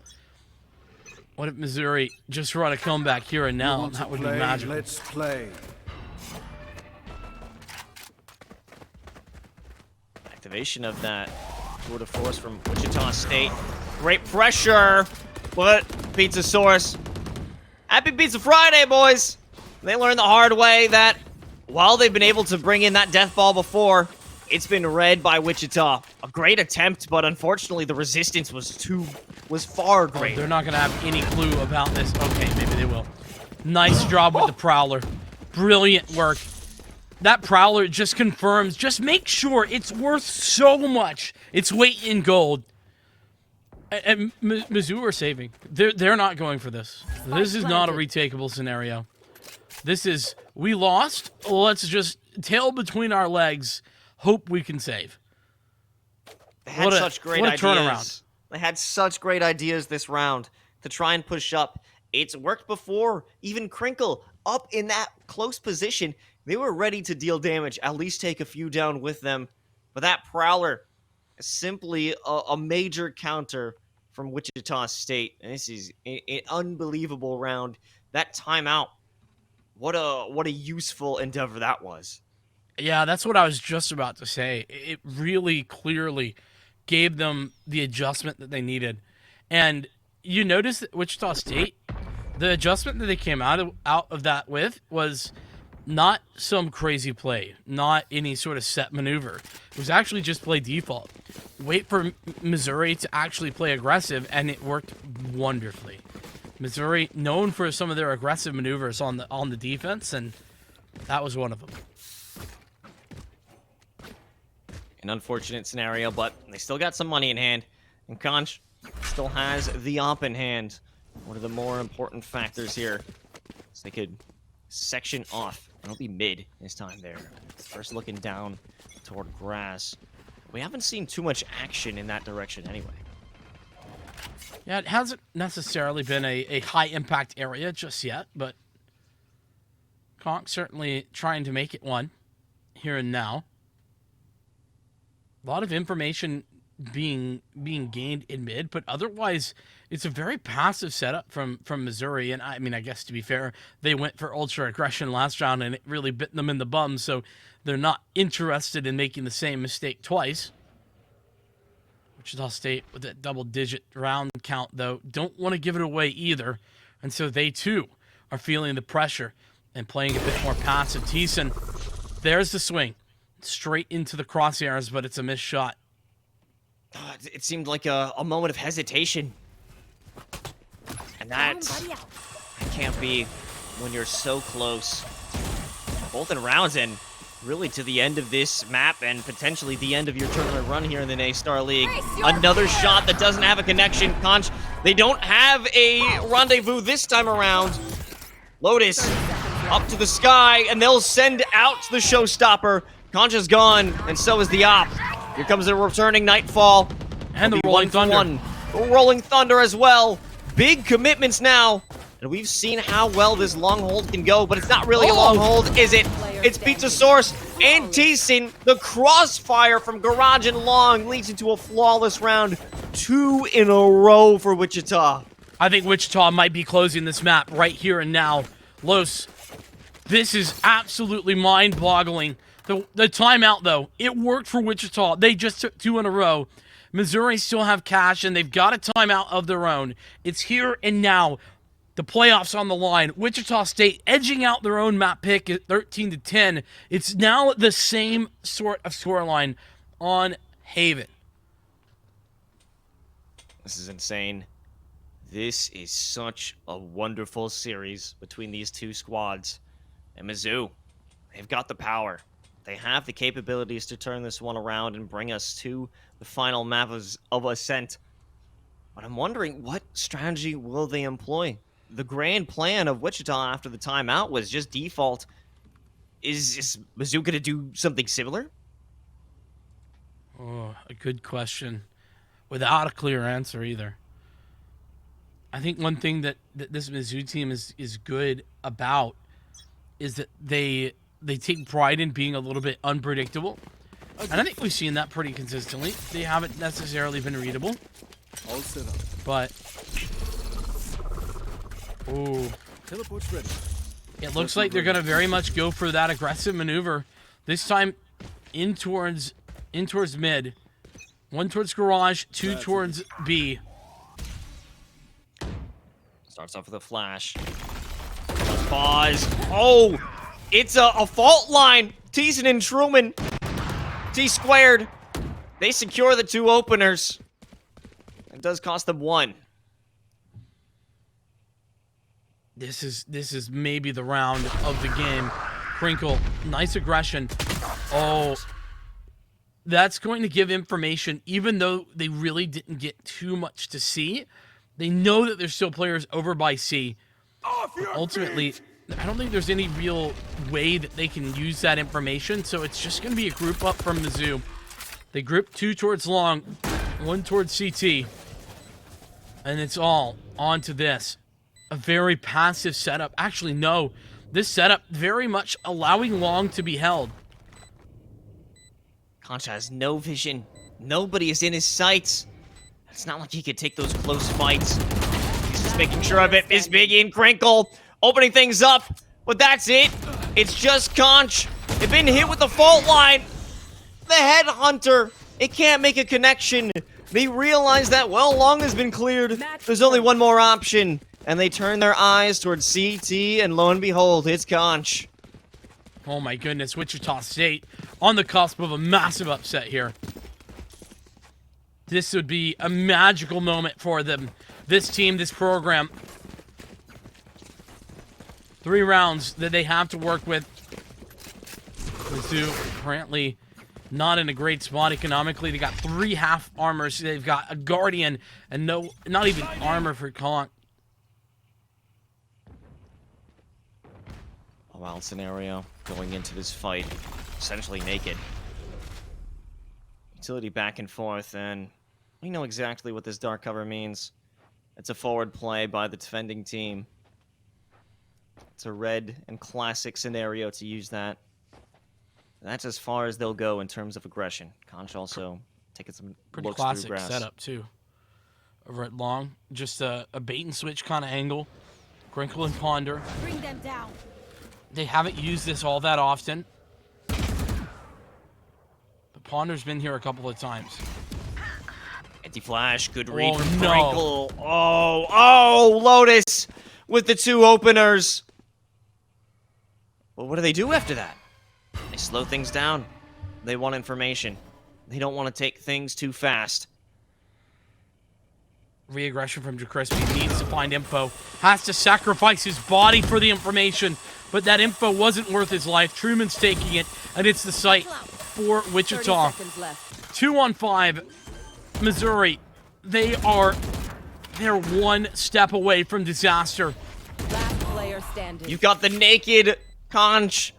1 headshot into their head, and Piggy now for the follow-up. It has to be an ace clutch. What a tall order. And it starts off with a good kill on Truman. But they know exactly where he is now. Blast Pack, just as an insult. They have to jump inside. It's a fake. I like it. Now they'll actually make the commitment over toward Graffiti. I don't know where it'll be, but it'll be right in front of Seeks. The Omen on Omen crime. How could it end like this? Wichita State close it out into denying Mizzou even a single map. That they do, and what a way to take the victory. A dominant position in 2-0 fashion, as well, the maps themselves individually, anything but domination, to be fair, requiring the comeback on map 1 and a very close affair on map number 2, but still Missouri fall, and I just can't not believe the step up from some of the teams we've had today. I think the same is true for Stony Brook. It's the same now for Wichita State. They make the moves, and I think this is fairly characterized as an upset. Mizzou, they are a team that has had just about everything. Wichita State, they've had to prove themselves throughout the season, but they've definitely shown that they still have it. They've shown that they are the ones to beat. That's wild. It's 2 upsets in a single night, both with SBU and now with Wichita State, and I'm always excited to be proven wrong, always excited to see a new team step up and show that they can compete. They can join the top squads, and they'll be moving on to those semifinals, and we're going to check them out, well, potentially. It'll be tomorrow. I'm so excited to just get to talk to one of the players here today because it has been a massive climb, a massive struggle for Wichita to make a name for themselves in the NACE Star League. Yeah, I mean, I mentioned their positions have been difficult. All season long, they've had to fight some good teams like Boise State, like Irvine Valley College, like the Keanu Huskies, and they've been relatively close affairs. Probably, I mean, of the teams we've seen tonight, Wichita State had the most difficult run. They lost the most maps over the course of the regular season, but they showed that extra play time, it has absolutely put them in a position where they are ready to fight with all they have, and they have been in a great spot overall, and I love what I'm seeing from this Wichita roster. And everybody on the Wichita roster came to play. I mean, hell, even Seeks, who in the end only secured 4 kills in that final map, they brought together 16 assists. They were still very much involved in this game, and that's what you like to see. But of course, we got to talk about the 2 big names that were all over the server, and that's Lotus and Thiessen. Both of them topping with 25 frags each. But of course, Lotus, you know I love this stat, 6 first bloods. Yeah, I think Lotus was the it factor on map 2 especially. Thiessen, we talked about the step up they made from half 1 to half 2 over on Bind, but Haven was a continuation of that for Thiessen, and where Truman was sort of the guy on map number 1, Lotus kind of flowered into that position, really stepped up in a big way, and I could not be more impressed with what Lotus was putting on display for you and I, Los. It was brilliant, and very much as I was mentioning, a team forged by fire right now. This team is stepping up individually in different ways, and it was whenever one person took a step back, another took a step forward. And Lotus is actually the newer recruit for this squad, is that correct? Yeah, is a freshman coming in, was talking to the coach, getting a little bit of information, and yeah, Lotus is a freshman, just started this semester, and is actually Truman's younger brother, who's a senior, just getting ready to be graduating here soon, which is pretty cool. Wow, that's actually pretty sweet. They're passing the torch on over to the new blood. They got the Zoomer energy just coming from high school, and I mean, it's showing. The reactions are fantastic, 25 and 15, and they also, I believe, they came through as well in the first map. I mean, on the Sky Roll, I'm looking now, 19 assists! Yeah. No, they were absolutely dominating in the assist category. Like, you talk about, like I troll when I'm in game because I play a lot of Breach. I'm like, I'm playing the assistant. No, Lotus literally was all game. I don't. That's got to be one of the most assists I've ever seen in a series. Yeah, no, something. Easily. 16. That's incredible. 35 total. You love to see it, and I do believe that we actually are going to get a chance to go and join an interview with one of the players there. from Wichita State in just a few moments, but regardless, what a fantastic game, and you got to give some flowers over to Mizzou as well. They made an amazing effort to try and combat and keep it incredibly competitive, and they did. What was it? 13-10, 13-9. They were always within a grasp, but in the end, it was just something that Wichita was able to pull from within them to close out and really shut out those last few rounds to earn 13. Yeah, it felt like a really strong push at the very end was required and was given from Wichita. They didn't falter, and many teams, lesser teams, would have faltered at that hurdle. It's so difficult sometimes when you get right there to the last step. Taking it is difficult, but Wichita State had no problem. They closed it out for free. All right, well, unfortunately, we won't be able to have an interview today, but that is all good, all G, because there's still plenty more Valorant tomorrow. Hey, if Wichita State, they come out on top tomorrow, maybe we'll have a chance to talk with one of the players, but that's all good because Valorant, we continue tomorrow with the semis. Friday, I mean, you already know the vibes, Vincent. You're going to be there. It's some more Counter-Strike Global Offensive. Saturday and Sunday, running it down with Overwatch, Call of Duty, and Rainbow Six. So always something to watch here at the Naystar League, at least this week. That's true. We got a lot going on, and I'm excited for Counter-Strike on Friday. I'll be joined by the Birdie Box himself on that one. But Los, semifinals tomorrow. I am pumped to close out today with two teams that I didn't have too much in the expectation category for. Wichita State a little bit more so than Stony Brook, but both taking the victory, and I could not be more excited to see what they have to offer tomorrow. Well, that'll be it for us today, though. We'll see you next time at the Naystar League.